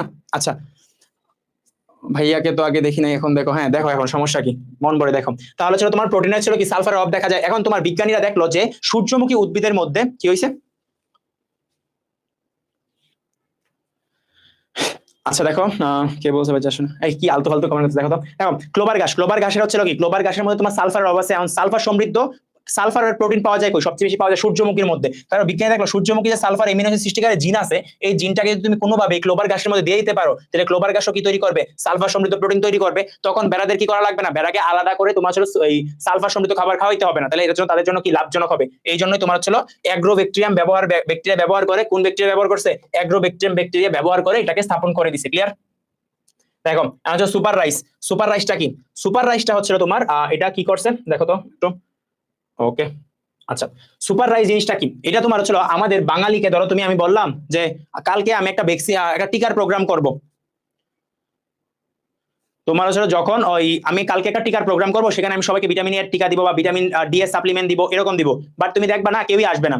একটা গ্রামের মধ্যে তুমি যদি করো না, কেউ আসবে না। তো তখন দেখা যায় কি, বাট বাঙালিকে তুমি যত কিছুই দাও, ফ্রিতে দাও, টাকা দিয়ে দাও, যাই করো, বাঙালি নিতে চায় না। বাট বাঙালি দিন শেষে একটা জিনিস খাবি, বলো তো কি খাবে? বাঙালি দিন শেষে খাবি হচ্ছিল ভাত খাবি। তাহলে তুমি যদি এরকম করো যে আমাদের দেশে দেখা যায় কি বেশিরভাগ হচ্ছিল তোমার মৃত্যু ঘটে রক্ত শূন্যতা বা এনিমিয়ার কারণে, ঠিক না? এই যে তোমার এনিমিয়া হয়, ভিটামিন এর অভাব দেখা যায়, আয়রনের অভাব দেখা দেয়। এই জিনিসগুলোর জন্য বিজ্ঞানী চিন্তা করলো, হাই রে, বাঙালিকে এত বুঝাইতেছি, এশিয়ানদের এত বুঝাইতেছি, কোনোভাবেই তারা মানতেছে না, কোনোভাবেই মানে এটা মাথায় নিতেছে না। তাহলে এরা কি করে, এরা তো ভাত খাবেই, তাহলে ভাতের মধ্যেই ঢুকাই দিই জিনগুলা। তাহলে কি করছে, তখন হচ্ছিল ভাতের মধ্যে ঢুকাই দিছে। কার মধ্যে? জ্যাপোনিকা টাইপ ধান। কি ধান? জ্যাপোনিকা টাইপ ধানের মধ্যে তোমার কি কি দিছে দেখো। জ্যাপোনিকা টাইপ ধানের মধ্যে তোমার বিটা ক্যারোটিন তৈরি জিন দিছে। কি জিন দিছে? Beta carotene. তুমি দেখো তো, আমি যে বিটা ক্যারোটিন কথাটা লিখলাম, বিটা কথাটা দেখতে কিসের মতো? বিটা দেখো তো, 4 এর মতো দেখতে না? 4। তাহলে তোমার বিটা ক্যারোটিন তৈরি জিন কয়টা দিছে? 4টা দিছে। কয়টা? 4টা। তাহলে ড্যাফোডিল থেকে দিছে। এটা কোথা থেকে দিছে? ড্যাফোডিল। ড্যাফোডিল কি একটা ফুল, বুঝছো? এই ড্যাফোডিল ইউনিভার্সিটি না, ড্যাফোডিল থেকে বিটা ক্যারোটিন তৈরি জিন কয়টা দিছে? 4টা। কারণ বিটা দেখতে কিসের মতো? 4 এর মতো। এবং তোমার হচ্ছিল এটার মধ্যে আয়রন তৈরি জিন দিছে কয়টা? আয়রন। আমি যদি আয়রন কথাটা লিখি, প্রথমে কি লিখছি দেখো তো, প্রথমে এরকম লিখে তারপরে আয়রন হইছে না? তাহলে প্রথমে আমি কি 3 লিখছি না? তাহলে আয়রন তৈরি জিন কয়টা? আয়রন তৈরি জিন হচ্ছে 3টা। তাহলে আমাকে বলো, জ্যাপোনিকা টাইপ ধানে টোটাল জিন কয়টা দিছো তুমি? টোটাল জিন দিছো 7টা। এর মধ্যে 4টা হচ্ছিল বিটা ক্যারোটিন, 3টা হচ্ছিল আয়রন তৈরিকারী জিন। তারপরে যেটা কি হইছে, এটা হচ্ছে তোমার সুপার রাইস বা গোল্ডেন রাইস। তখন এটার নাম হয়ে গেছে কি? সুপার রাইস বা গোল্ডেন রাইস। বুঝছো কিভাবে হয়েছে? তাহলে আয়রন তৈরিকারী জিন দিছো 3টা, আর বিটা ক্যারোটিন তৈরি জিন দিছো কয়টা? 4টা। কিভাবে রাখবা? বিটা দেখতে কিসের মতো? 4 এর মতো। এবং হচ্ছে আয়রনের প্রথমে তুমি কি লেখো? 3 লেখো না? 3 লেখে আকার বানাও, তাহলে হচ্ছে আয়রন। ওকে, তাহলে এইগুলো যদি কেউ খায় তাহলে তার ভিটামিন এর অভাব হবে না। ভিটামিন এর অভাব না হলে রাত কানা হবে না, তাহলে সে ঠিকমতো দেখতে পাবে। ওকে, আচ্ছা, তাহলে আমরা ভাত প্রিয়, এই জন্য এটা। তো এটা কে আবিষ্কার করছে? পোট্রিকার্স এবং তার সহযোগীরা এই সুপার রাইস আবিষ্কার করে। ওকে, তাহলে আমাদের এতটুকু ক্লিয়ার। তারপরে দেখো, রোগ প্রতিরোধক্ষম জাত উদ্ভাবন আমরা পড়লাম। রোগ প্রতিরোধক্ষম জাত উদ্ভাবনের ক্ষেত্রে তোমার কি জিন ব্যবহার করা যায়? তো কোড প্রোটিন জিন, সিপি জিন ব্যবহার করা হয়। কার? তোমার ছিল টোবাকো মোজাইক ভাইরাস এবং পোর্টো ভাইরাসের কি ব্যবহার করা হয়? কোড প্রোটিন জিন ব্যবহার করা হয়ে থাকে। কোন জিন? কোড প্রোটিন জিন ব্যবহার করা হয়। তারপর দেখো নাইট্রোজেন সংবন্ধন, নাইট্রোজেন সংবন্ধনের ক্ষেত্রে কি ব্যবহার করা হয়? নাইট্রোজেন সংবন্ধন দেখো নতে নাইট্রোজেন, নতে হচ্ছে নিভ জিন, তাহলে নতে নাইট্রোজেন, নতে কি নিভ জিন, তাহলে নাইট্রোজেন সংবন্ধনের ক্ষেত্রে ন দিয়ে মনে রাখবা নাইট্রোজেন নিভ জিন। আচ্ছা, তুমি কি জানো জোনাকি পোকা কেন তোমার হচ্ছিল এরকম আলো তৈরি, আলো বিচ্ছুরণ করায়? কারণ জোনাকি পোকার মধ্যে লুসিফারেজ এনজাইম আছে। কি আছে? Luciferase enzyme. দেখো লুসিফারেজ এনজাইম আছে, লুসিফারেজ এনজাইম কি তৈরি করতে পারে? লুসিফারেজ এনজাইমের কারণে লুসিফেরিন তৈরি হয়। কি তৈরি হয়? লুসিফেরিন নামক আচ্ছা তোমার পদার্থ গঠিত হয়, যা কি করে আলোর বিচ্ছুরণ ঘটায়। তখন বিজ্ঞানীরা চিন্তা করে দেখলো এই যে তোমার ছিল লুসিফেরিন পদার্থ তৈরি হইতেছে, লুসিফারেজ এনজাইম আছে, এটা তো অবশ্যই এটা জিনের কারণে। এই জিনটা যদি আমরা কোনো একটা উদ্ভিদের মধ্যে প্রবেশ করাতে পারি তাহলে ওই উদ্ভিদ থেকে আমরা আলো পাবো। তারপর বিজ্ঞানী চিন্তা করে দেখলো এটা কোনটার মধ্যে পাওয়া যায়, তারপর বিজ্ঞানী দেখলো তামাক গাছের মধ্যে পাওয়া যায়, বুঝছো? তখন দেখা যাবে কি মানে কয়েকদিন পরে দেখবো রাস্তার মধ্যে ল্যাম্প পোস্ট নাই, কি করছে রাস্তার মধ্যে তামাক গাছ লাগায় রাখছে, কারণ এটা থেকে তুমি পর্যাপ্ত আলো পাইতেছে। ওকে, তো তখন তোমার কি হবে? তখন তোমার রাস্তার মধ্যে তামাক গাছ লাগায় রাখবে। তখন কি করবে জানো? মানে যারা ছিল এডিক্টেড আছে ওরা কি করবে? ওরা বাসায় বলবে যে না, বাসায় তো এত ইলেকট্রিসিটি নষ্ট হইতেছে, বিদ্যুৎ নষ্ট হইতেছে, আমি কি রাস্তায় পড়বো? রাস্তায় গাছের বাতাস খেয়ে গাছের নিচে বসে পড়বো। আদতে সে তো গাছের নিচে পড়তে যাবে না, অন্য কিছু খাইতে যাবে। তো এই তামাক গাছের মধ্যে দেওয়া সম্ভব হয়েছে, বুঝছো, লুসিফারেজ পদার্থটা। ওকে, আচ্ছা আচ্ছা, তারপরে ছিল বীজ ইন ফল, বুঝছো? আমি যে ধরো আমরা অফলাইনে যে মানে একটা টিউশন করাই বা একজনের টিউশন করাই, তো তখন দেখা যায় কি আমাদেরকে যে নাস্তা দেয়, নাস্তার মধ্যে তোমার যদি কোনো কারণে মানে যদি তরমুজ দেয়, এটা হচ্ছে সবচেয়ে প্রবলেম, বুঝছো? মানে এক এক চামচ দিয়ে খাইতে হয়, তারপরে এত এত বীজ, এখন কয়টা বীজ পালাবো, বুঝছো? মানে বারবার শুধু বীজ ফালাইতে হয়, মানে কি রে ঝালা ভাই, মানে আমি এত প্রবলেম ফেস করি, তোমার এত প্রবলেম লাগছে না, তুমি বাসায় খাও। বাট তুমি কারো বাসায় গেছো, তোমাকে দিছে, তখন দেখো বারবার মুখ থেকে তোমার এরকম ফালাইতে হইতেছে, তো এটা কি অনেক ঝামেলা না? তাহলে বীজহীন তোমার কি তরমুজ মানে কি তৈরি করা খুব গুরুত্বপূর্ণ, তরমুজ। তাহলে এই বীজহীন তরমুজ তৈরি করছে কই? জাপানে, বুঝছো? এটা মনে রাখবা। তারপর ছিল খরা প্রতিরোধী, খরা প্রতিরোধী কি? ভুট্টা উদ্ভিদ তৈরি করা হয়েছে খরা প্রতিরোধী, মানে খরা হইলে ওইখানে ভুট্টা তৈরি হবে কোত্থেকা? বেসিলাস সাবটিলিস থেকে। দেখো খরা প্রতিরোধী, তাহলে খরা প্রতিরোধী করতে গেলে কি করা লাগবে? অনেক বেশি কি তৈরি করা লাগবে? অনেক বেশি, বেশি দিয়ে মনে রাখবা, বেশি ভুট্টা তৈরি করা লাগবে না, কারণ এটা তো এমনি খাইতে পাইতেছে না, বেশি দিয়ে মনে রাখবা কি? Bacillus subtilis, bacillus subtilis. দেখো লবণাক্ত সহিষ্ণু অলরেডি পড়ায় আসি, লবণ দিয়ে তুমি কি খাও? বাদাম খাও, তাহলে লবণাক্ত সহিষ্ণু কি তৈরি করবা? পিনাট তৈরি করবা। কোন জিন প্রবেশ করানোর মাধ্যমে? ATNH11, ATNH কি 11। আচ্ছা, ট্রানজেনিক প্রাণী, তুমি যে নতুন প্রাণীগুলো তৈরি করবা এদেরকে কি বলা হয়? জিএমও বা জিও বা ট্রানজেনিক প্রাণীও বলা হয়ে থাকে। প্রথম ট্রানজেনিক প্রাণী কবে তৈরি করা হয়েছে? 1982 সালে, এটা মনে রাখবা। আচ্ছা, এখানে দরকার নাই কীট পতঙ্গ। দেখো কীট পতঙ্গ প্রতিরোধ করে কে? বেসিলাস তুরিনজেনসিস, অলরেডি পড়ায় ফেলছি। দেখো এই যে বেসিলাস তুরিনজেনসিস কীট কি তোমার ছিল একটা প্রোটিন তৈরি করে যা কীট পতঙ্গের বিষাক্ত পদার্থকে দূর করে দেয়। ওকে, তাহলে বেসিলাস তুরিনজেনসিস কি করতে পারে? কীট পতঙ্গ দূর করতে পারে। তাহলে ওই জিনটা কি করতে পারবো? ওই জিনটা তুমি তোমার উদ্ভিদে দিয়ে দিলে ওই উদ্ভিদটাও কি করতে পারবে? এটা প্রতিরোধী হয়ে উঠবে। ক্লিয়ার? আচ্ছা, এই আমাদের কিন্তু ক্লাস শেষে আমরা অনেকগুলো এমসিকিউ সলভ করবো, বুঝছো? যারা এমসিকিউ সলভের মধ্যে খুব বেশি তাড়াতাড়ি উত্তর দিবে এবং মানে সবচেয়ে বেশি উত্তর দিবে তাকে আমি গিফট দিব, ঠিক আছে? তো তোমরা কেউ চলে যাও না। দেখো বেসিলাস তুরিনজেনসিস কই থাকে? মাটির মধ্যেই থাকে। বেসিলাস তুরিনজেনসিস হলো কি? মৃত্তিকাবাসী বড় আকৃতির ব্যাকটেরিয়া। দরকার নাই এইসব জিনিস। এখন দেখো এই যে এই পদ্ধতিটা আমি শুরুতেই বলছিলাম তোমাদেরকে পড়াবো পরবর্তী। এসআইটি, এসআইটি মানে কি? Sterile insect technique. স্টেরাইল মানে কি জানো? বন্দা। বন্দা মানে কি জানো? যার কোনো মানে যার বাচ্চা হবে না, ইনফার্টাইল, মানে সে প্রজনন করতে পারবে না, বুঝছো? এটাকে কি বলা হয়? বন্দা। তো তুমি দেখো পোকামাকড় গুলাকে আসলে কিভাবে শাস্তি দেওয়া হয়, দেখো মানে ওদেরকে প্রজনন ভাবে অক্ষম করে দেওয়া হয়, পুরুষগুলা কখনো প্রজনন করতে পারবে না, বুঝছো? তাহলে কি বংশবৃদ্ধি হবে না? তখন তোমার ছিল কি করা হয়? কই আচ্ছা, তো এটা হচ্ছে তোমার কি আবিষ্কার করছে? ক্রিপলিং এবং হচ্ছে তোমার বুস্টেন এটা আবিষ্কার করছে। এটা কি করছে? তুমি পতঙ্গ নাশক প্রয়োগ করো নাই, না করে কি করছো? বায়োটেকনোলজি প্রয়োগ করছো। এটার কারণে পুরুষগুলাকে বন্ধা করে ফেলছো। তো পুরুষগুলা যদি বন্ধা হয় তাহলে কি সে শুক্রাণু দিতে পারবে না? তাহলে সে শুক্রাণু দিতে পারবে না, যতই চেষ্টা করো তাদের শুক্রাণু আসবে না। ওকে, আচ্ছা, তারপর আছে তোমার কি কমেন্ট করতেছে বাচ্চাগুলা। দেখো এই স্ত্রী পতঙ্গ সমূহ অকার্যকর ডিম উৎপাদনে অক্ষম হবে, কারণ কি? ওইখানে তো স্পাম যাইতেছে না, ঠিক আছে? তো এই জন্য এরা কি করতে পারবে না? বংশবৃদ্ধি করতে পারবে না। মনে রাখবা পুরুষরাই সব সময় মানে পরিবেশে বলো যেই জায়গায় বলো, দেখো বায়োটেকনোলজিতেও পুরুষরা বঞ্চিত, পরিবেশেও পুরুষরা, বাস্তব জীবনে পুরুষরা বঞ্চিত। তাহলে তোমার ছিল বন্ধা আসলে কাদের করে দেওয়া হয়? পুরুষদের করে দেওয়া হয়, পুরুষ মশাদের, পুরুষ হচ্ছিল পতঙ্গদের বন্ধা করে দেওয়া হয়, যাতে করে কি হতে পারে? ওই বংশ বিস্তার না করতে পারে ক্ষতিকর পোকাগুলা। ক্লিয়ার? মনে রাখবা। ট্রানজেনিক প্রাণী আর ক্লোন প্রাণী, ক্লোন প্রাণী কি হুবহু সেম ট্রানজেনিক প্রাণীর মধ্যে কি ঘটবে? বিভিন্ন বৈশিষ্ট্যের প্রকাশ ঘটবে, বা ক্লোন প্রাণীর মধ্যে তোমার হচ্ছে বিভিন্ন বৈশিষ্ট্যের প্রকাশ ঘটে না, সেম টু সেম থাকে। যদি সেম টু সেম থাকে, আমি তোমাকে বলছি কি এরা হচ্ছে কি হবে? উর্বর হবে না, এরা তোরা উর্বর হয় না। এদের তোমার হচ্ছে হুবহু এক কোনো প্রকরণ নাই, দেখতে একই রকম, ডিম্বাণুর খোলস ব্যবহার করে। আর এদের ক্ষেত্রে কি দেখা তো ভিন্নতা দেখা দেয়, প্রকরণ দেখা দেয়, তাই এরা ছিল কি হয়? উন্নত বৈশিষ্ট্য সম্পন্ন হয়ে থাকে। ওকে, আচ্ছা, তারপর হচ্ছে বাংলাদেশে তৈরি করছিল বেগুন, বিটি বেগুন। বাংলাদেশে কি তৈরি করছে? বাংলাদেশে প্রথম তৈরি করছে বিটি বেগুন। বাংলাদেশে কি তৈরি করে? বাংলাদেশে তৈরি করা ছিল প্রথম বিটি বেগুন তৈরি করে কবে? 4টা জাত বুঝছো, এর কয়টা জাত? 4টা জাত হচ্ছে কৃষকের কাছে তোমার ছিল পৌঁছায় দিছে বিটি বেগুন কত সালে? এটা হচ্ছে তোমার 2014 সালে। 2014। বিটি মানে কি? বেসিলাস তুরিনজেনসিস। এখান থেকে কি প্রোটিন নিছে? ক্রিস্টাল প্রোটিন জিন নিছে। কি প্রোটিন জিন? ক্রিস্টাল প্রোটিন জিন নিছে। ওকে, আচ্ছা তারপরে এসব লাগবে না, এখানে আসো, ইনসুলিন সম্পর্কে একটু ভালো করে পড়া লাগবে। দেখো তো ইনসুলিনের ক্ষেত্রে ছিল এটা কি? টিকা, হরমোন, অ্যান্টিবডি, অ্যান্টিজেন। ওকে, তোমার হচ্ছে এটা কি? বিভিন্ন ধরনের টিকা, হরমোন, অ্যান্টিবডি, অ্যান্টিজেন এসবের ক্ষেত্রে তোমার হচ্ছে তৈরি করা হয় চিকিৎসা বিজ্ঞানে। চিকিৎসা বিজ্ঞানের ক্ষেত্রে তুমি মনে রাখবা আমাদের একটা কোষ কয়টার কর্মক্ষম জিন আছে? 25,000। একটা কোষের কয়টা কর্মক্ষম জিন থাকে? 25,000 কর্মক্ষম জিন থাকে। ওকে, হ্যাঁ পুরুষের বেশিরভাগ রোগ, সব জায়গায় পুরুষ বঞ্চিত, কি বলবো বুঝছো। জেনেটিক ডিসঅর্ডার কয়টা আছে? আমাদের জেনেটিক ডিসঅর্ডার আছে প্রায় 3,500, এটা মনে রাখবা। ওকে, আচ্ছা ইনসুলিন ক্ষরণ করে কে? তুমি জানো ইনসুলিন ক্ষরণ করে অগ্নাশয়ের বিটা কোষ। অগ্নাশয়ের বিটা কোষ থেকে কি করিত হয়? ইনসুলিন ক্ষরিত হয়। আচ্ছা, ইনসুলিনের ক্ষেত্রে তোমার যদি কম ক্ষরিত হয় তাহলে আমাদের ডায়াবেটিস হয়। বলতো কোন ধরনের ডায়াবেটিস হয়? ডায়াবেটিস মেলাইটাস নাকি ইনসিপিডাস? Diabetes mellitus. ইনসিপিডাস কার অভাবে হয়? এডিএইচ এর অভাবে হয়। আচ্ছা, এটা তোমার হচ্ছিল এই ইনসুলিন হরমোন আবিষ্কার করছে কে? আবিষ্কার করছে হলো শার্পি আর ছিল শেফার।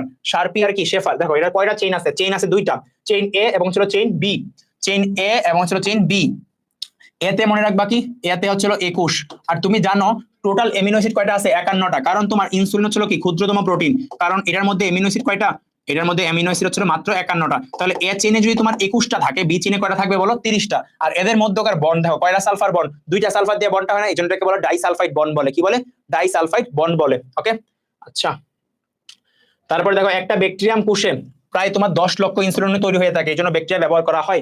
আচ্ছা, এখানে ইনসুলিনটাকে তোমার থাকে ইনসুলিন তৈরিকারী জিনটা 11 নং ক্রোমোজোমের খাটো বাহুর ডিএনএর শীর্ষে থাকে। এখানে 153টা নাইট্রোজেন বেস থাকে। কারণ কি? দেখো তো 51টা এমিনো অ্যাসিড কোড করবা, তাহলে একটা এমিনো অ্যাসিডের কোডের জন্য তোমার কয়টা নাইট্রোজেন বেস থাকে? 3টা। তাহলে 51টার জন্য কয়টা থাকবে বলো তো? 153টা। ওকে, আচ্ছা এটা বাজারজাত করা হয়েছিল প্রথম কি নামে? হিউমোলিন নামে। কি নামে? হিউমোলিন নামে বাজারজাত করা হয়। দেখো ইনসুলিন প্রক্রিয়ার ধাপগুলা কি কি আছে দেখো তো, এগুলো আমরা অলরেডি আগে পড়ে আসছি না? এগুলো আমাদের অলরেডি পড়া শেষ। রিকম্বিনেন্ট ডিএনএ প্রযুক্তি পড়া শেষ, এগুলো পড়ছি। ইনসুলিন তৈরিকারী দেখো এই ধাপগুলো আমরা পড়ে ফেলছি। জাস্ট এখানে তোমার এক্সট্রা কিছু বলছে না, এই যে এটাও তো আমাদের অলরেডি পড়া না, এই যে ক্যালসিয়াম সমৃদ্ধ হিটশক মেথডে প্রবেশ করানো, এটাও আমাদের পড়া। বাট এখানে দেখো এখানে একটু বিস্তারিত বলছে, যে জিনিসটা একটু মনে রাখো। দেখো ক্যালসিয়াম ক্লোরাইড দ্রবণে কত ঘন্টা ডুবিয়ে রাখা লাগে? 14 থেকে 16 ঘন্টা ডুবায় রাখতে হয়। ওকে, এতটুকু জানলেই হবে। ফার্মেন্টেশন ট্যাঙ্ক এগুলো দরকার নাই, এগুলো আমরা অলরেডি পড়ে ফেলছি। এই চারটা তোমার ভালো করে পড়া লাগবে। দেখো তো ইনসুলিনের অভাবে তোমার কি হতে পারে? ডায়াবেটিসের চিকিৎসায় ব্যবহার করা হয় ইনসুলিন। তাহলে ইনসুলিন ব্যবহার করা হয় কিসের চিকিৎসায়? ডায়াবেটিসের চিকিৎসায় ব্যবহৃত হয়, এটা তুমি জানো। ওকে, কারণ তোমার ইনসুলিনের অভাবে কি হয়? ডায়াবেটিস রোগটা হয়ে থাকে। বাট ইন্টারফেরনটা মনে রাখবা কি জানো? এইটা হচ্ছিল তোমার ভাই কালো, মানে আমার মতো কালো, বুঝছো? নিগা নিগা বলে না, ভাই কালো। তাহলে বাতে মনে রাখবা হচ্ছিল ভাইরাস, আর হচ্ছিল কালোতে ক্যান্সার, আর ইতে হচ্ছিল কি? ইন্টারফেরন। তাহলে ইন্টারফেরন হচ্ছিল ভাইরাস, আর হচ্ছিল ক্যান্সার এবং টিউমারের চিকিৎসায় ব্যবহৃত হয়। হ্যাঁ, ধাপগুলো শিখিয়ার জন্য ইম্পর্টেন্ট, ধাপগুলো তো আমরা অলরেডি পড়ে আসছি না? ধাপগুলোর নামগুলো তো পড়ে আসি, এমসিকিউর জন্য জাস্ট এগুলাই আসে। আচ্ছা, সেরাম অ্যালবিউমিন দেখো স দন্তাস্য আর তালিবাস্য মনে রাখবা। সেরাম অ্যালবুমিন শল্য চিকিৎসায় স আর স, এই দন্তাস্য আর তালিবাস্য। ওকে, আচ্ছা রেবিসটা তো আমরা জানি, রেবিস ভাইরাসের জন্য কি হয়? আমাদের জলাতঙ্ক হয়, এই জলাতঙ্ক রোগের চিকিৎসায় ব্যবহৃত হয়। হিউম্যান ফ্যাক্টর দেখো তো, এই হতে হিউম্যান, হতে ছিল কি? হিমোফিলিয়া। 100 মিল আছে। আচ্ছা, টিস্যু প্লাজমিনোজেন অ্যাক্টিভেটর, এটা সম্পর্কে তো আমরা আচ্ছা এই যে টিস্যু প্লাজমিনোজেন অ্যাক্টিভেটর, এটা হচ্ছিল এইটা সম্পর্কে আমরা বিস্তারিত পড়বো, বুঝছো, একটু পরেই। তো হৃদরোগের তোমার হচ্ছিল কি? হৃদরোগ চিকিৎসায় ব্যবহৃত হয়। আচ্ছা, তারপর ছিল হ্যাঁ ক্যান্সার বাই দিয়ে মনে রাখতে পারো, শল্য চিকিৎসায় ব্যবহৃত হয়। তারপর তোমার ছিল সোমাটোস্টেটিন। সোমাটোস্টেটিনটা ছিল কি? সোমাটোস্টেটিনটা ছিল তোমার, এটা ছিল গ্রোথ হরমোন। সোমাটোস্টেটিনটাকে কি বলা হয়? Growth hormone. তুমি বলো তোমার যদি গ্রোথ হরমোন না থাকে তখন তুমি কি হয়ে যাবে? বেটে হয়ে যাবে না? এটাকে কি বলা হয়? খাটো যে থাকবে এটাকে বামনত্ব বলে। ক্লিয়ার? হিউম্যান ইউরোকাইনেজ, এই ইউরোকাইনেজের কাজ কি? এটা হচ্ছে কাজ হচ্ছে সক্রিয় করা। কি সক্রিয় করে? প্লাজমিনোজেনকে সক্রিয় করে। দেখো এই টিস্যু প্লাজমিনোজেন অ্যাক্টিভেটর হিসেবে এটাও আছে, এটাও কাজ করে। আর হিউম্যান ইউরোকাইনেজও কাজ করে, রক্ত সংবহন জটিলতায়ও কাজ করে। লিম্ফোকাইন্স, লিম্ফোকাইন্স স্বয়ংক্রিয়। দেখো তো লিম্ফোকাইন্স থেকে মনে রাখবা লিম্ফোসাইট। বলো তোমার হচ্ছে অ্যান্টিবডি তৈরি করে কে? লিম্ফোসাইট অ্যান্টিবডি তৈরি করে না? তাহলে এই লিম্ফোসাইট হচ্ছে যদি অ্যান্টিবডি তৈরি করে, তাহলে তুমি বলো তোমার ইমিউন সিস্টেমে কাজ করে কে? এই লিম্ফোসাইটে ইমিউন সিস্টেমে কাজ করে না? তাহলে ইমিউন কার্যকারিতায় কাজ করে কে? এই লিম্ফোকাইন্স কাজ করে। ক্লিয়ার? আচ্ছা, আচ্ছা তারপরে হচ্ছিল শল্য চিকিৎসা, সার্জারি, বুঝছো, সার্জারি কাজে ব্যবহৃত হয়। আচ্ছা, তারপর ছিল ইন্টারফেরন। ইন্টারফেরন সম্পর্কে আমরা দেখিয়ে দাও, আমরা অলরেডি পড়ে ফেলছি। এটা ছিল কি? এটা প্রোটিন জাতীয় এবং প্রতিরক্ষামূলক, কেমিক্যাল ডিফেন্স বলা হয় থাকে এটাকে। আর এটা তোমার কিসের বিরুদ্ধে কাজ করে? ক্যান্সার, টিউমারের এবং হচ্ছে তোমার কি ক্যান্সার, টিউমার এবং ভাইরাসের বিরুদ্ধে কাজ করে। এখানে তোমার কি লাগবে? এই ইন্টারফেরনটা কোন জাতীয় পদার্থ? এটা গ্লাইকোপ্রোটিন জাতীয় পদার্থ, এটা মনে রাখবা। আর হচ্ছিল এটা দরকার নাই, ক্যান্সার কোষের বিরুদ্ধে কাজ করে, ভাইরাস, এটা আমরা অলরেডি পড়ে ফেলছি। এখানে আর কি লাগবে?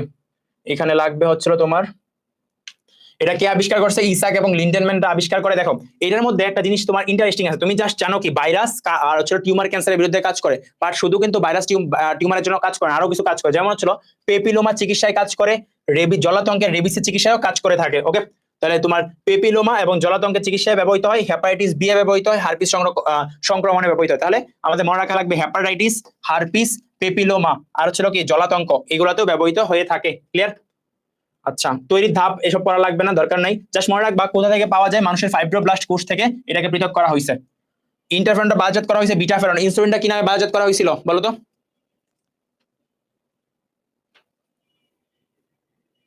আচ্ছা, তোমার হচ্ছে বিটাফেরন, বিটাফেরনটা হচ্ছে কি ইন্টারফেরনের বাণিজ্যিক নাম, এটা মনে রাখবার। ইনসুলিনটা হচ্ছে হিউমোলিন নামে বাজাত করা হয়। Tissue plasminogen activator. দেখো আমাদের রক্ত জমাট বাঁধলে আমাদের কি হইতে পারে, এই তোমার হচ্ছে হার্ট অ্যাটাক, স্ট্রোক এগুলো হইতে পারে। তো এই রক্ত জমাট যাতে না, মানে রক্ত জমাট গলাইতে পারে এরকম একটা ব্যাকটেরিয়া পাইছে স্ট্রেপ্টোকাইনেস, বুঝছো? এই স্ট্রেপ্টোকাইনেস এনজাইম। এখন বিজ্ঞানী চিন্তা করলো আমরা বাইরে থেকে একটা প্রবেশ করানো ভালো নাকি বডির মধ্যে যেটা আছে ওইটাকে অ্যাক্টিভেট করা ভালো। আমাদের বডির মধ্যে একটা পদার্থ আছে যেটাকে বলা হয় প্লাজমিন। কি প্লাজমিন? এই প্লাজমিনটা হচ্ছে রক্ত জমাট গলাইতে পারে, বাট এটা তোমার ইনঅ্যাক্টিভ হিসাবে থাকে। কি হিসাবে থাকে? প্লাজমিনোজেন হিসাবে থাকে। প্লাজমিনোজেন হিসাবে থাকে। তাহলে কোনো কিছু নামের সাথে জেন থাকলে মনে রাখবে এটা কি নিষ্ক্রিয়, এটা নিষ্ক্রিয়। তাহলে তোমার এটাকে অ্যাক্টিভেট করা লাগবে না, অ্যাক্টিভিটি করবে কে? টিস্যু প্লাজমিনোজেন অ্যাক্টিভেটর, যেটা তোমার কি করতে পারে, রক্ত জমাট গলায় দিতে পারে। ওকে, আর এটা তোমার হচ্ছিল এইসব জানা লাগবে না। আচ্ছা, তারপরে এখানে ইরিথ্রোপয়েটিন। ইরিথ্রোপয়েটিনের কাজ কি? ইরিথ্রোসাইট তৈরি করা। ইরিথ্রো মানে কি? আরবিসি। আর পোয়েসিস মানে কি? তৈরি করা, নাকি? তাহলে ইরিথ্রোপয়েটিন কি তৈরি করবে? আরবিসি তৈরি করবে। আরবিসি তৈরি করে কি? আমাদের বোন মেরু। তাহলে বোন মেরুকে কি করবে? সে উদ্দীপিত করে। কোত্থেকে করিতে হয়? কিডনি থেকে করিতে হয়।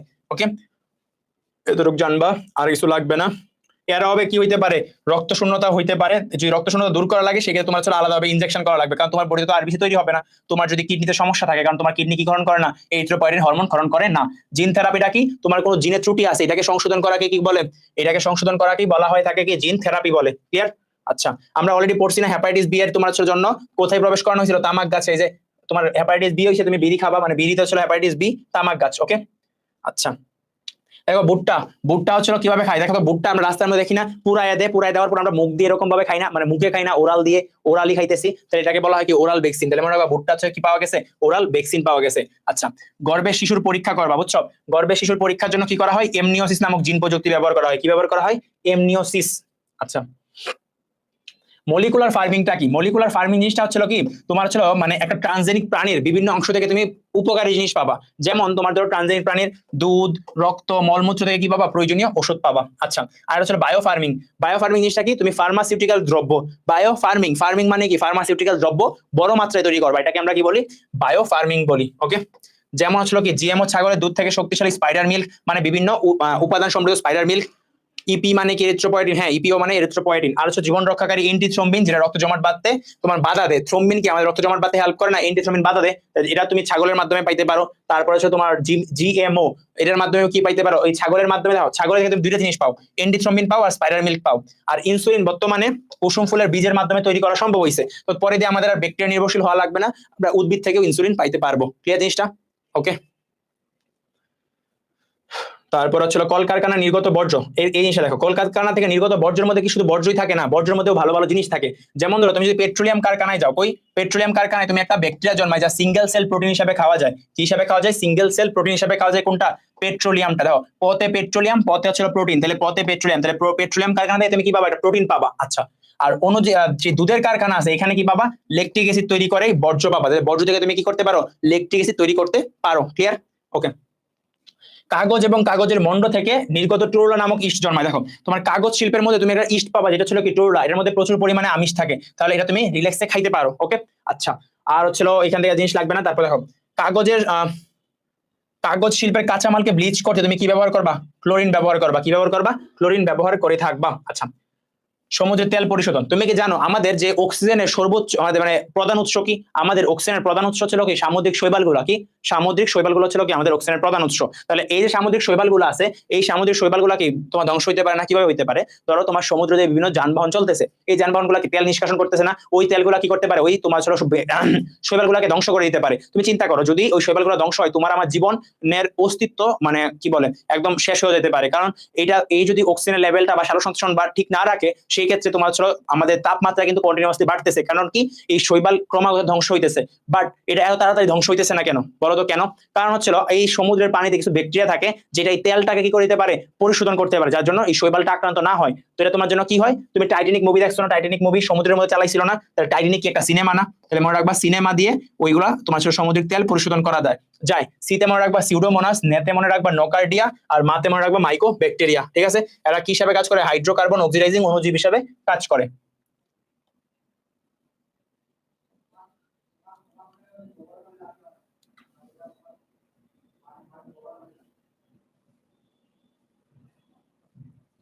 আচ্ছা, এখন হচ্ছে তোমার পয়ঃবর্জ্য নিষ্কাশন। বুঝছো? পয়ঃবর্জ্য নিষ্কাশনের ক্ষেত্রে তুমি কি ব্যবহার করবা? পয়ঃবর্জ্য নিষ্কাশনের ক্ষেত্রে যে পদ্ধতিটা দেখো, এই পদ্ধতিটা, এর মধ্যে তোমার দুইটা ট্যাঙ্ক ব্যবহার করা হয়, একটা এরেশন ট্যাঙ্ক, একটা সেডিমেন্টেশন ট্যাঙ্ক। প্রথমে বর্জ্যগুলো এর মধ্যে যাবে, বুঝছো? এরেশন ট্যাঙ্কের মধ্যে যাবে। এরেশন ট্যাঙ্কে যাওয়ার পরে কি হয়? প্রথমে ছিল সিওয়েজের মাধ্যমে যাবে, কই এরেশন ট্যাঙ্কের মধ্যে যাবে। এরেশন ট্যাঙ্কে যাওয়ার পরে এখানে তোমার একটা ব্যাকটেরিয়া মিশিয়ে দেওয়া হয়। ব্যাকটেরিয়া কি করে? বর্জ্য পদার্থকে ভেঙে কার্বন ডাইঅক্সাইড এবং মিথেনে পরিণত করে। কার্বন ডাইঅক্সাইডটা চলে যায়, কার্বন ডাইঅক্সাইড, আর যে মিথেনটা আছে, বুঝছো, মিথেনটাকে জ্বালানি হিসেবে ব্যবহার করা হয়। কি হিসেবে ব্যবহার করা হয়? জ্বালানি হিসাবে ব্যবহার করা হয়। এখানে যে ব্যাকটেরিয়াটা কাজ করে, এই ব্যাকটেরিয়ার নাম কি জানো? জুগলিয়া রামিগেরা। নাম কি? জুগলিয়া রামিগেরা। জুগলিয়া রামিগেরা ব্যাকটেরিয়া কাজ করে এখানে। ক্লিয়ার? আচ্ছা, আর বর্তমানে তোমার চলো স্টার্টার কালচার তৈরি করা শুরু হয়েছে। এই যে এই ব্যাকটেরিয়া গুলাকে তৈরি করার জন্য কি করা হয়? স্টার্টার কালচার করা হয়। আচ্ছা, তারপর হচ্ছে তোমার বর্তমানে এই যে জুগলিয়া রামিগেরা ব্যবহার করা হয়, এটা দেখছো। আচ্ছা, এটা সেডিমেন্টেশন ট্যাঙ্কে, বুঝছো, বর্জ্যটা কি হয়? সেডিমেন্টেড হয়, মানে অধক্ষিপ্ত হয়ে যায়, নিচে পড়ে যায়, আর পরিশোধিত পানিটা চলে যায়। এটা কিরকম জানো? ধরো এটা তোমার ছিল টয়লেট।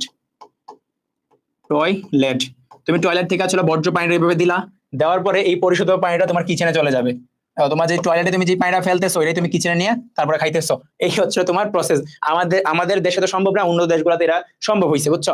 প্রথমে এটা আমরা জুগলিয়া রামিগেরা ব্যাকটেরিয়া ব্যবহার করার কারণে যে তোমার বর্জ্য পদার্থগুলো আছে, এগুলো ভেঙে কার্বন ডাইঅক্সাইড আর মিথেন হয়। এরপরে যেগুলো থাকে ওইগুলো হচ্ছে অধক্ষিপ্ত হয়ে যায়, আর বিশুদ্ধ পানিটা চলে যায়। ঠিক আছে? বা একটু ওয়েবের কমেন্টও দেখেন। হ্যাঁ, ওয়েবের কমেন্ট তো আমি দেখতেছি, আমি তো সবই দেখতেছি। ঠিক আছে? এই তোমার বমি করলে এটাই আসলে সত্য কথা, বুঝছো। এই দুটো ট্যাঙ্ক ব্যবহার করা হয়ে থাকে। আচ্ছা, তারপরে আমাদের হচ্ছিল জিন থেরাপি। এখানে কিছু নাই। জিনোম সিকোয়েন্সিং কি? জিনোম সিকোয়েন্সিং হচ্ছিল আমাদের যে এই যে ক্রোমোজোমের মধ্যে বেস পেয়ার গুলো আছে না, ATGC, এগুলো যে মানে পর্যায়ক্রমিক যে সিকোয়েন্সটা, এটাকে কি বলা হয়? জিনোম সিকোয়েন্সিং বলা হয়ে থাকে। তাহলে জিনোম, আগে আমাদের জিনোম জিনিসটা বোঝা উচিত। জিনোম জিনিসটা কি? একটা কোষের মধ্যে যে তোমার নিউক্লিয়াসের সাধারণত ক্রোমোজোমের একটা সেট।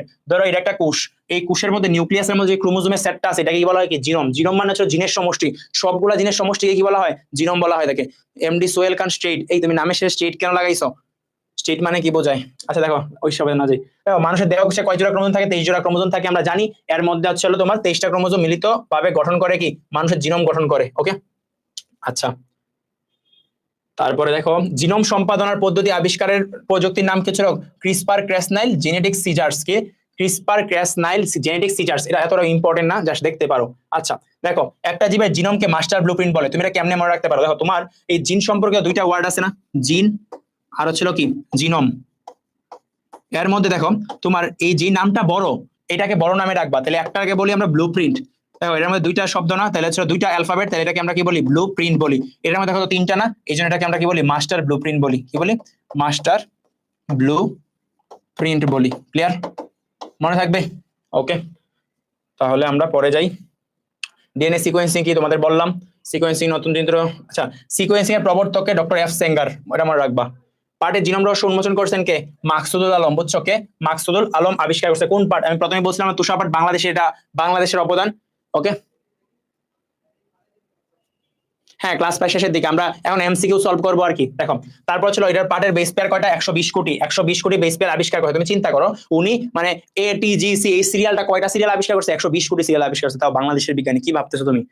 ওই বাংলাদেশ কোথায় আগে গেছে, তুমি শুধু পিছিয়ে আসছো। দেখো, তারপর হচ্ছে তোমার ডাক্তার নুরুল ইসলাম ছিল কারটা আবিষ্কার করছে? মুগ ডালেরটা। কয়টা? মুগ ডালেরটা আবিষ্কার করছে কে? ডাক্তার নুরুল ইসলাম। এটা মনে রাখবা। এখানে দেখো, এইখানে জিনিসগুলা, ক্রোমোজোম সংখ্যা ইকুলাইয়ের কয়টা? একটা, এটা তোমার মনে থাকে। বাট হিমোফাইলাস ইনফ্লুয়েঞ্জাটাও কয়টা? একটা, এটাও মনে থাকবে। ভালো। বাট বাকিগুলো তোমার মনে থাকবে না। দেখো অ্যারাবিডপসিস, এখানে কি বলছে দেখো তো, ডব, ডবতে মনে রাখবা 10, এই 10তে মনে রাখবা কি 10, তাহলে ডবতে 10, 10টা ছিল কি 10, তাহলে অ্যারাবিডপসিস কত 10, ঠিক আছে। আর মানুষের 46 তুমি জানো। আর ইস্টের কথা কত কত, ইস্টের ক্ষেত্রে ছিল 16। তুমি যদি ইস্টের মধ্যে দেখো যে এটা ইস্টটা মুখস্থই করে ফেলো, বুঝছো, ইস্ট কত 16, ইস্ট 16, আর অ্যারাবিডপসিস কত 10। এখন জিন সংখ্যা আর খার্য এগুলো কি মনে রাখা লাগবে না, এগুলো সবগুলো মনে রাখা লাগবে না। ইকুয়ালারটা কত মনে রাখবা 3200, কত 3200। আর মানুষের জন্য সবগুলো মনে রাখবা, মানুষের জিন কয়টা 25,000, এবং হচ্ছে খার্জুর কয়টা 3.2 বিলিয়ন, আর ইকুলায়ের কত 4.6 বিলিয়ন, এটা মনে রাখলেই হবে। তাহলে ইকুলায়ের ক্ষেত্রে, হ্যাঁ ইকুলায়ের ক্ষেত্রে তোমার ক্রোমোজোম সংখ্যা একটা, তারপর জিন সংখ্যা কয়টা 3200, খার্জুর কয়টা 4.6 মিলিয়ন, ওকে। আর হচ্ছে তোমার মানুষের ক্ষেত্রে 46, 25,000, 3.2 বিলিয়ন, 4.6 মিলিয়ন, 3.2 বিলিয়ন, 3200, 25,000, 3200, 25,000, ওকে। আচ্ছা আচ্ছা, ফিঙ্গারপ্রিন্ট কি? ফিঙ্গারপ্রিন্ট হচ্ছে কি, প্রথমে একটা জীবের ডিএনএ কে তুমি কাইটা নিবা রেস্ট্রিকশন এনজাইম দিয়ে, কাটার পর এটাকে জেল ইলেকট্রোপোরেসিসের মাধ্যমে এটার ফটোগ্রাফিক বিন্যাস তৈরি করবা। মানে একটা ক্রোমোজোম কাইটা নেওয়ার পর এটাকে কি করবা, জেল ইলেকট্রোপোরেসিসের মাধ্যমে এটার বিন্যাস তৈরি করবা, ফটোগ্রাফিক বিন্যাস, এটাকে কি বলা হয় ডিএনএ ফিঙ্গারপ্রিন্ট বা ডিএনএ প্রোফাইল বলে। এটার মাধ্যমে তুমি কি করতে পারো, দেখো এটার মাধ্যমে তুমি অলরেডি জানো, বুঝছো, এই জিনোম সিকোয়েন্সিং এর মাধ্যমে, কারণ তুমি এই যে বাঙালি মুভি দেখে অভ্যাস, বাংলা মুভি, তারপর ওই কলকাতার মুভি দেখে অভ্যাস, তো তুমি এটা অনেক বেশি জানো। কিছু হইলে কি বলে এটাকে, মানে ধরো বাংলা নাটকগুলা কিরকম, ইন্ডিয়ান নাটকগুলা, বাচ্চা হইছে এখন বাচ্চার বাবাকে মাকে কেউ জানে না, ও তখন কি করবে যে করো জিনোম সিকোয়েন্সিং, বুঝছো। তো মানে এই কিছু হইলে কি করে, করো জিনোম সিকোয়েন্সিং। সিআইডি দেখছো, সিআইডির মধ্যেও কি ডিএনএ সিকোয়েন্সিং। আচ্ছা, তারপর ছিল ডিএনএ ফরেনসিক্স। ডিএনএ ফরেনসিক, আচ্ছা এটা কৃষি মানে ডিএনএ এই ফরেনসিক্সও বলা হয়ে থাকে এটাকে। কি কি ব্যবহার আছে এই জিনোম সিকোয়েন্সিং এর? অপরাধী শনাক্তকরণ, এই তুমি সিআইডি দেখছো, সাতজশা নাটকে দেখছো পিতৃত্ব নির্ধারণ, স্বজন নির্ধারণ দেখছো সাতজশা নাটকে, তারপর আর কই দেখছো শ্রেণীবিন্যাসের স্তর নির্ধারণ করবা, যেটা কি কোন স্তরে পড়ছে, বুঝছো। তারপরে হচ্ছিল হ্যাঁ ডিএনএ টেস্ট, হ্যাঁ ডিএনএ টেস্ট বলা হয়, এটা কি ডিএনএ টেস্ট বলে, বুঝছো। জিনোম সিকোয়েন্সিং শ্রেণীবিন্যাসের প্রক্রিয়ায় এগুলা। তো এতটুকু জানলেই তোমার হবে, আর এখানে কিছু জানার দরকার নাই। এটা কি আমরা কি বলতেছি, ডিএনএ ফিঙ্গারপ্রিন্ট, এই ডিএনএ ফিঙ্গারপ্রিন্ট, ডিএনএ টেস্ট, ওকে। তারপর এসব জিনিস পড়া লাগবে না, এগুলো দরকার নাই, এগুলো তো বাদ। এরা তোমার জেনেটিক, এটা যে গাইডলাইন গুলো আছে এটাকে বলা হয় বায়োসেফটি গাইডলাইন্স, এটা জাস্ট জানবা। জেনেটিক্যালি মডিফাইড অর্গানিজম বা লিভিং মডিফাইড অর্গানিজম বলা হয়ে থাকে এগুলাকে, যেগুলো তোমার তৈরি হয়েছে পরবর্তীতে, টিকে আছে এখনো, এসব কিছুই লাগবে না, এগুলো হোদাই পড়বা না। তার মানে আমার চ্যাপ্টার কি, আমার চ্যাপ্টার কমপ্লিট। এখন আমরা সলভ করি, দেখবো। শোনো, সলভ করার ক্ষেত্রে আমি তোমাদের আগেই বলে নিই, যে সবচেয়ে বেশি পারবো তার জন্য কিন্তু গিফট আছে, বুঝছো। প্রথম 3 জনকে আমি গিফট দিব।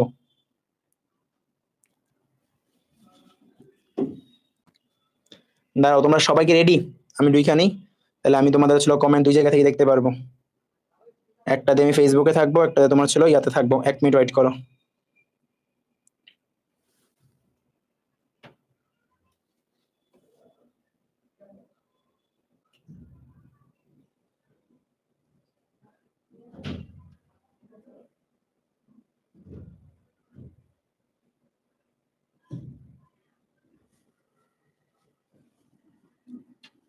বলো, নিচের কোনটার মাধ্যমে হ্যাপ্লয়েড উদ্ভিদ উৎপাদন করা যায়? বলো তো, হ্যাপ্লয়েড উদ্ভিদ উৎপাদন করা যায় কিসের মাধ্যমে? হ্যাঁ এবিসি বললেই হবে, ভেরি গুড। পুষ্পা বারোই, ভেরি গুড। তারপর ছিল তৃষা হালদার, রুনা, অর্পিতা, জান্নাত, হ্যাঁ হ্যাঁ সবাই খুব অ্যাটেন্ড। এই ডিএমসি লাভার রেকর্ডস কেন, মেরিস্টেম কালচার, মেরিস্টেম কালচারের মাধ্যমে রোগমুক্ত চারা উৎপাদন করা যায়। কি উৎপাদন করা যায়? রোগমুক্ত চারা উৎপাদন করা যায় মেরিস্টেম কালচারের মাধ্যমে, ওকে। তারপরে ছিল জয়, আয়েশা, ফাতিমা, ভেরি গুড, ওকে। তাহলে আমরা দেখলাম। আচ্ছা, এই যে সবচেয়ে বেশি পারা তার কিন্তু আমি গিফট দিব। তারপর টিস্যু কালচারের প্রযুক্তির জনক কে, বলো? টিস্যু কালচার প্রযুক্তির জনক, এটার উত্তর কি ছিল? এটার উত্তর ছিল তোমার ছিল পরাগদানি কালচারের মাধ্যমে। কারণ পরাগদানি থেকে তুমি কি পাও? পরাগ রেণু পাও। পরাগ রেণুটা কি হ্যাপ্লয়েড না? তাহলে হ্যাপ্লয়েড উদ্ভিদ তৈরি করা সম্ভব হয়েছে কিসের মাধ্যমে? পরাগ রেণু, বুঝছো। পরাগ রেণুটা হ্যাপ্লয়েড। তারপর টিস্যু কালচার প্রযুক্তির উদ্ভাবক কে? কারণ কি টিস্যু কালচার কই করা হয়? জমিতে করা হয় না, ল্যান্ডে করা হয়। এই জন্য ছিল কে? গটিলেভ হ্যাভারল্যান্ড, ওকে। শিল্পী রানী দেবী, ভেরি গুড। নাহিদ ইসলাম, এই তুমি সি ক্যান কমেন্ট করছো। মর্গান না তো, টি মর্গান না, টি মর্গান তো টোটিপোটেন্সি আবিষ্কার করছে, ঠিক আছে। Titinath, very good. Tareq, very good. Momina Parvin, very good, okay. আচ্ছা, নন্দিতা চন্দ্র, ভেরি গুড। আয়েশা সিদ্দিক আদিবা, আচ্ছা। Hiya Rajani, very good. দেখো পরেরটা, নিচের কোনটার আবাদ মাধ্যমকে জমাট বাঁধতে, যে আমি পুডিং এর কথা বলছিলাম না, হ্যাঁ ডিএমসি আবার ঠিক আছে। এখন দেখো, নিচের কোনটা ছিল আবাদ মাধ্যমকে জমাট বাঁধতে সহায়তা করে? এই যে আমরা অলরেডি পড়ে ফেলছি, কিসের মধ্যে কি তৈরি করে? আমাদের হচ্ছিল ওই পুডিং বানাইতে গেলে আমরা কি ব্যবহার করছিলাম? এগার না? হ্যাঁ সাদিয়া, জয়ত্রী, ভেরি গুড।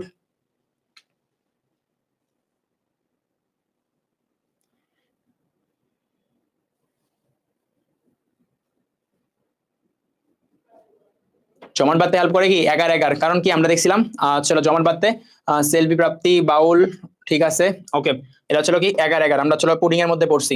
আচ্ছা এটা তো এইসব এমসিকিউ তোমাদের আসবে না, এটাও আসবে না। দেখো হ্যাপ্লয়েড উদ্ভিদ পাওয়ার জন্য এক্সপ্লান্ট হিসাবে কোনটা ব্যবহার করা হয় বলো? এক্সপ্লান্ট মানে কি, যারা তুমি ছাইরা দিছো বুঝছো, প্রেম শেষ তোমার, মানে তার সাথে আমার তোমার কোনো সম্পর্ক নাই, কি ব্যবহার করা হয় হ্যাপ্লয়েড উদ্ভিদের জন্য? এক্সপ্লান্ট ব্যবহার করা হয় কোনটা?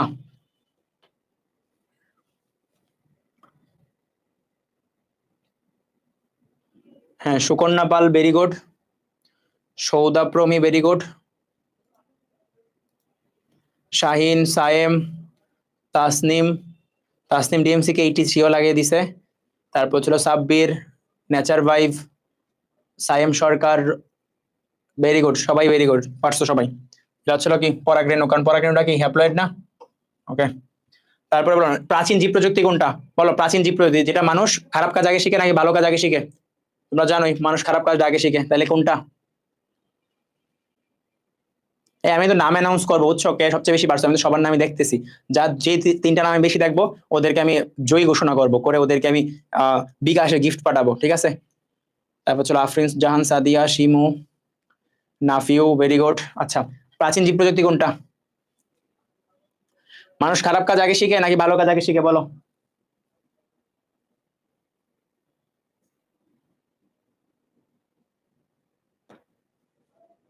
আচ্ছা তোমরা অনেকে ব্ল্যাঙ্ক বলতেছো না, এটার উত্তর কিন্তু তোমার হচ্ছিল এই ক্ষেত্রে ব্ল্যাঙ্ক না, এটা দেখো ঢাকা বোর্ডে আসছে বুঝছো, বোর্ড প্রশ্ন। এই ক্ষেত্রে তুমি কি দাগাবা? এই ক্ষেত্রে তোমার যদি ওইটা না থাকে সেক্ষেত্রে তুমি দই তৈরি দাগাই দিবা বুঝছো, সেক্ষেত্রে কি দাগাবা? দই তৈরি দাগাবা, তাহলে দই তৈরি, হ্যাঁ দই তৈরি হবে। অ্যালকোহল না থাকলে কি করবা? দই দাগাবা, এটা ব্ল্যাঙ্ক না উত্তর কিন্তু, দই তৈরি দাগাবা। রোগমুক্ত উদ্ভিদ উৎপাদন করা যায় কিসের মাধ্যমে? এইটা পারবা, এটা বলো দেখি, এটা কে কে পারো? হ্যাঁ Aminul Haque very good, Trisha, Puja Barui, Arpita, hi hi hi, Hasan Ahmed, Rifat very good. হ্যাঁ কারে রেখে কারে প্রাইজ দিব, আমি তো কম্পিটিশনে পড়ে গেলাম। জয়ত্রী, সুকন্যা, সেতু, শ্রেয়া,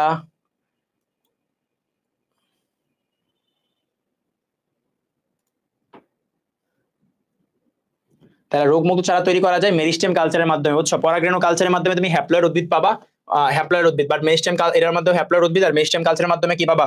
রোগমুক্ত চারা পাবা, এমসি দরকার নেই। আচ্ছা টিস্যু কালচার প্রাথমিক মিডিয়াম নিচের কোনটা থাকা প্রয়োজন বলো তো?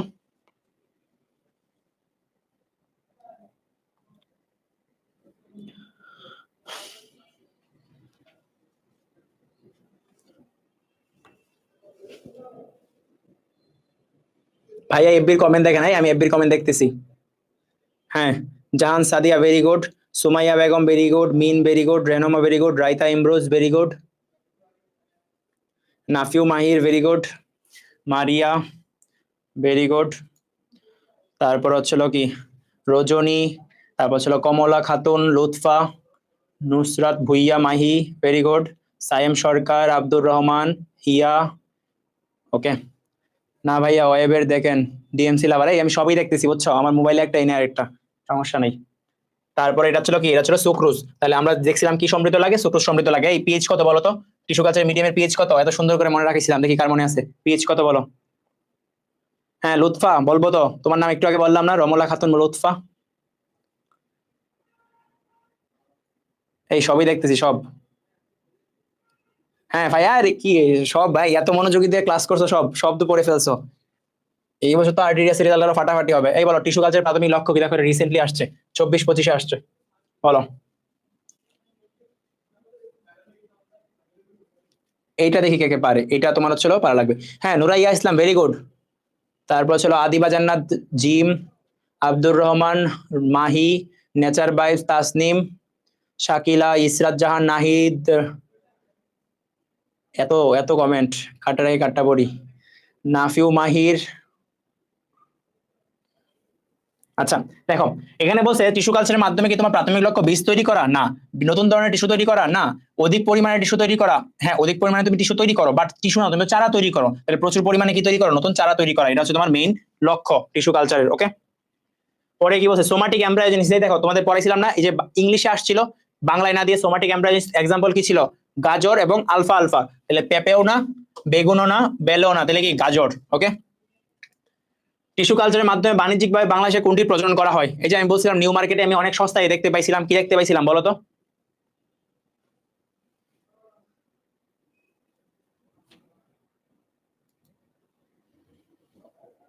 নাহিদ, রিফাত, তাসনিম, সায়েম, শাহিন, ওমি রহমান। হ্যাঁ, ভেরি গুড, স্ট্রবেরি। ওকে, টমেটো আর আলু, দেখো এই টমেটো আলু, উপরে আলু নিচে টমেটো, নাম কি হবে বলো? সরে যাই।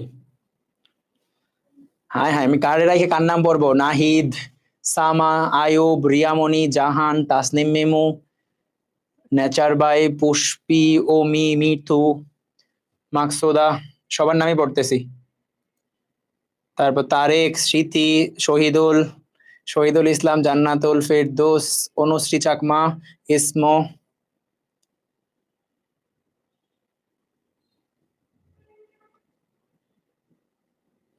ও নন্দিতা চন্দ্র। ওকে, টমেটো, শ্রেয়া, মিম আক্তার, মোহাম্মদ রায়হান, শাকিরা খান নেহা, অনিশা দৃষ্টি দাস, তারপর হচ্ছিল আর কে, তামান্না, সাবাব। এই শ্রেয়া, আমি ওয়েবে পড়তেছি গো, আমি তোমারটাই পড়তেছি, খালি বলে ওয়েবে পড়তেছি। দেখো, মানে ওয়েবে পড়ে, ওয়েবে কমেন্ট করে যে ভাই আপনি শুধু ফেসবুক দেখতেছেন, আর হচ্ছিল ফেসবুকে কমেন্ট করে ভাই আপনি ওয়েব দেখতেছেন, কি রে? দেখো, টিস্যু কালচার পদ্ধতি জনক কে? এটা তো আমরা পড়ছি অলরেডি।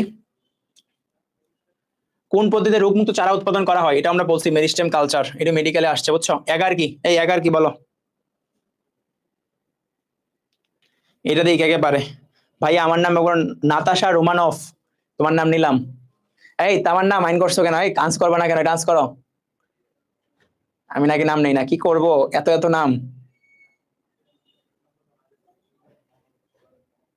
স্মৃতি ব্যাপারী,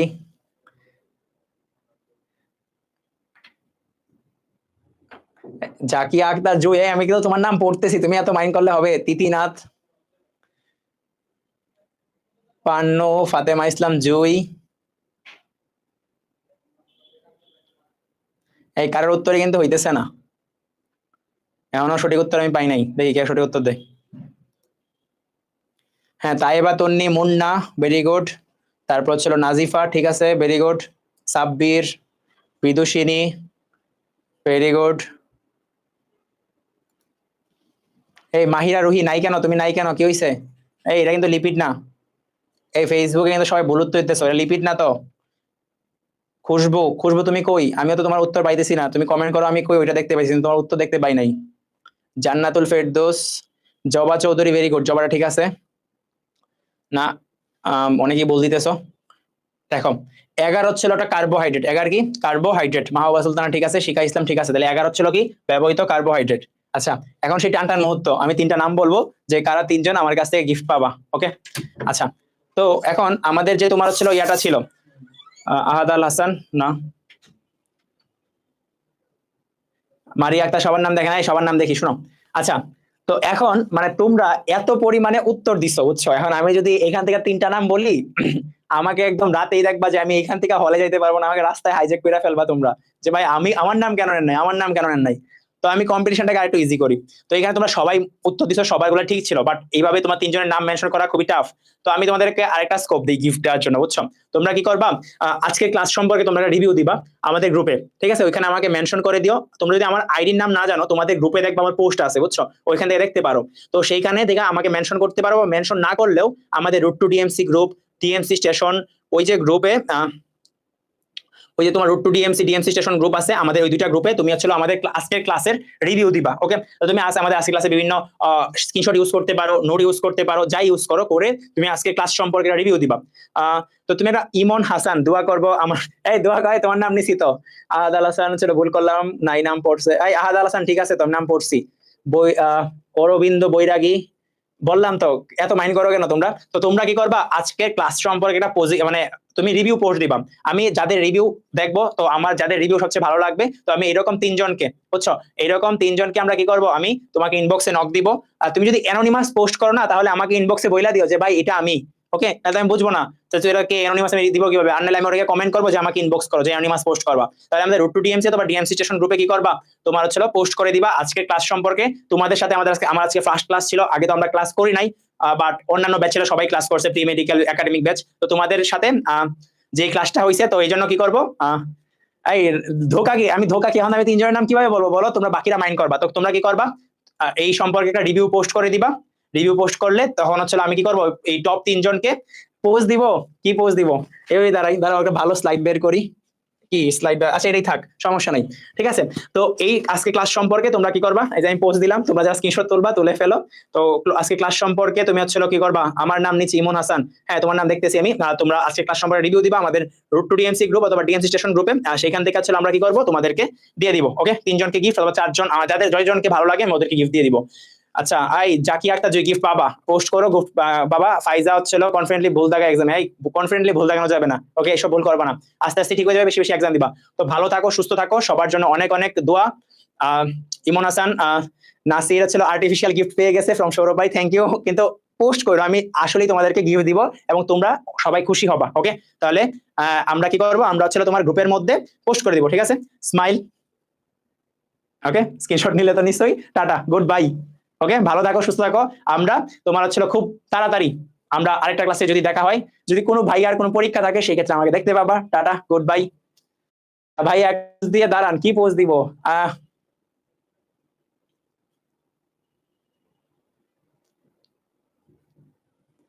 মাহিরা রুহি নাম নেন না, এই নাম নিছি তো। নন্দিতা চাকমা নমস্কার, দাদা নাম নিছেন যে খুশি, এটাই খুশি। হ্যাঁ, সুকন্যা পাল থ্যাংক ইউ। রাইতা আল্লাহ হাফেজ, সবাইকে ধন্যবাদ। ফাতেমা জোহরা রাগ করে নাই, অভিমান করছে, এই এত অভিমান, রাগ অভিমান রাখা যায়। টাটা সবাইকে, টাটা, গুড বাই। হ্যাশট্যাগ কি, হ্যাশট্যাগ যে কোনো হ্যাশট্যাগ দিও, কখন পোস্ট করবো তুমি হচ্ছিল আমাদের নেক্সট ক্লাসের আগে পোস্ট করলেই হবে। না তন্নি দিব না এরকম না, তন্নি তাইবা তন্নি দিব, তুমি হচ্ছিল কালকে পোস্ট করো। আমি হচ্ছিল প্রি মেডিকেল ব্যাচে যারা পোস্ট করছিল ওদের মধ্যে 3 জনকে আমি দিছি অলরেডি, বুঝছো, তো তোমরাও পাবা, তো ব্যাপার না, ঠিক আছে। এফবি নাই, এফবি না থাকলে সমস্যা নাই, তোমার হচ্ছিল পরবর্তীতে অন্যভাবে গিফট পেয়ে যাবা, ঠিক আছে। তো ভালো থাকো, টাটা। আইডি ডিএক্টিভ কিছু করার নাই, আমি কিভাবে দিব এখন, তো তোমার আমি তো খুঁজে পারবো না, বুঝছো। তাহলে ভালো থাকো, সুস্থ থাকো সবাই, সবার জন্য অনেক অনেক দোয়া। আমি আশা করি আমার ক্যাম্পাস ডিএমসি তে এই ব্যাচ থেকে সর্বোচ্চ সংখ্যক আসুক এবং সবার সাথে আমার দেখা হোক ক্যাম্পাসে। ওকে, একসাথে ছবি তুলবো আমরা ক্যাম্পাসের মধ্যে। ভালো থাকো, টাটা। হ্যাঁ মাহি, অনেক অনেক দোয়া।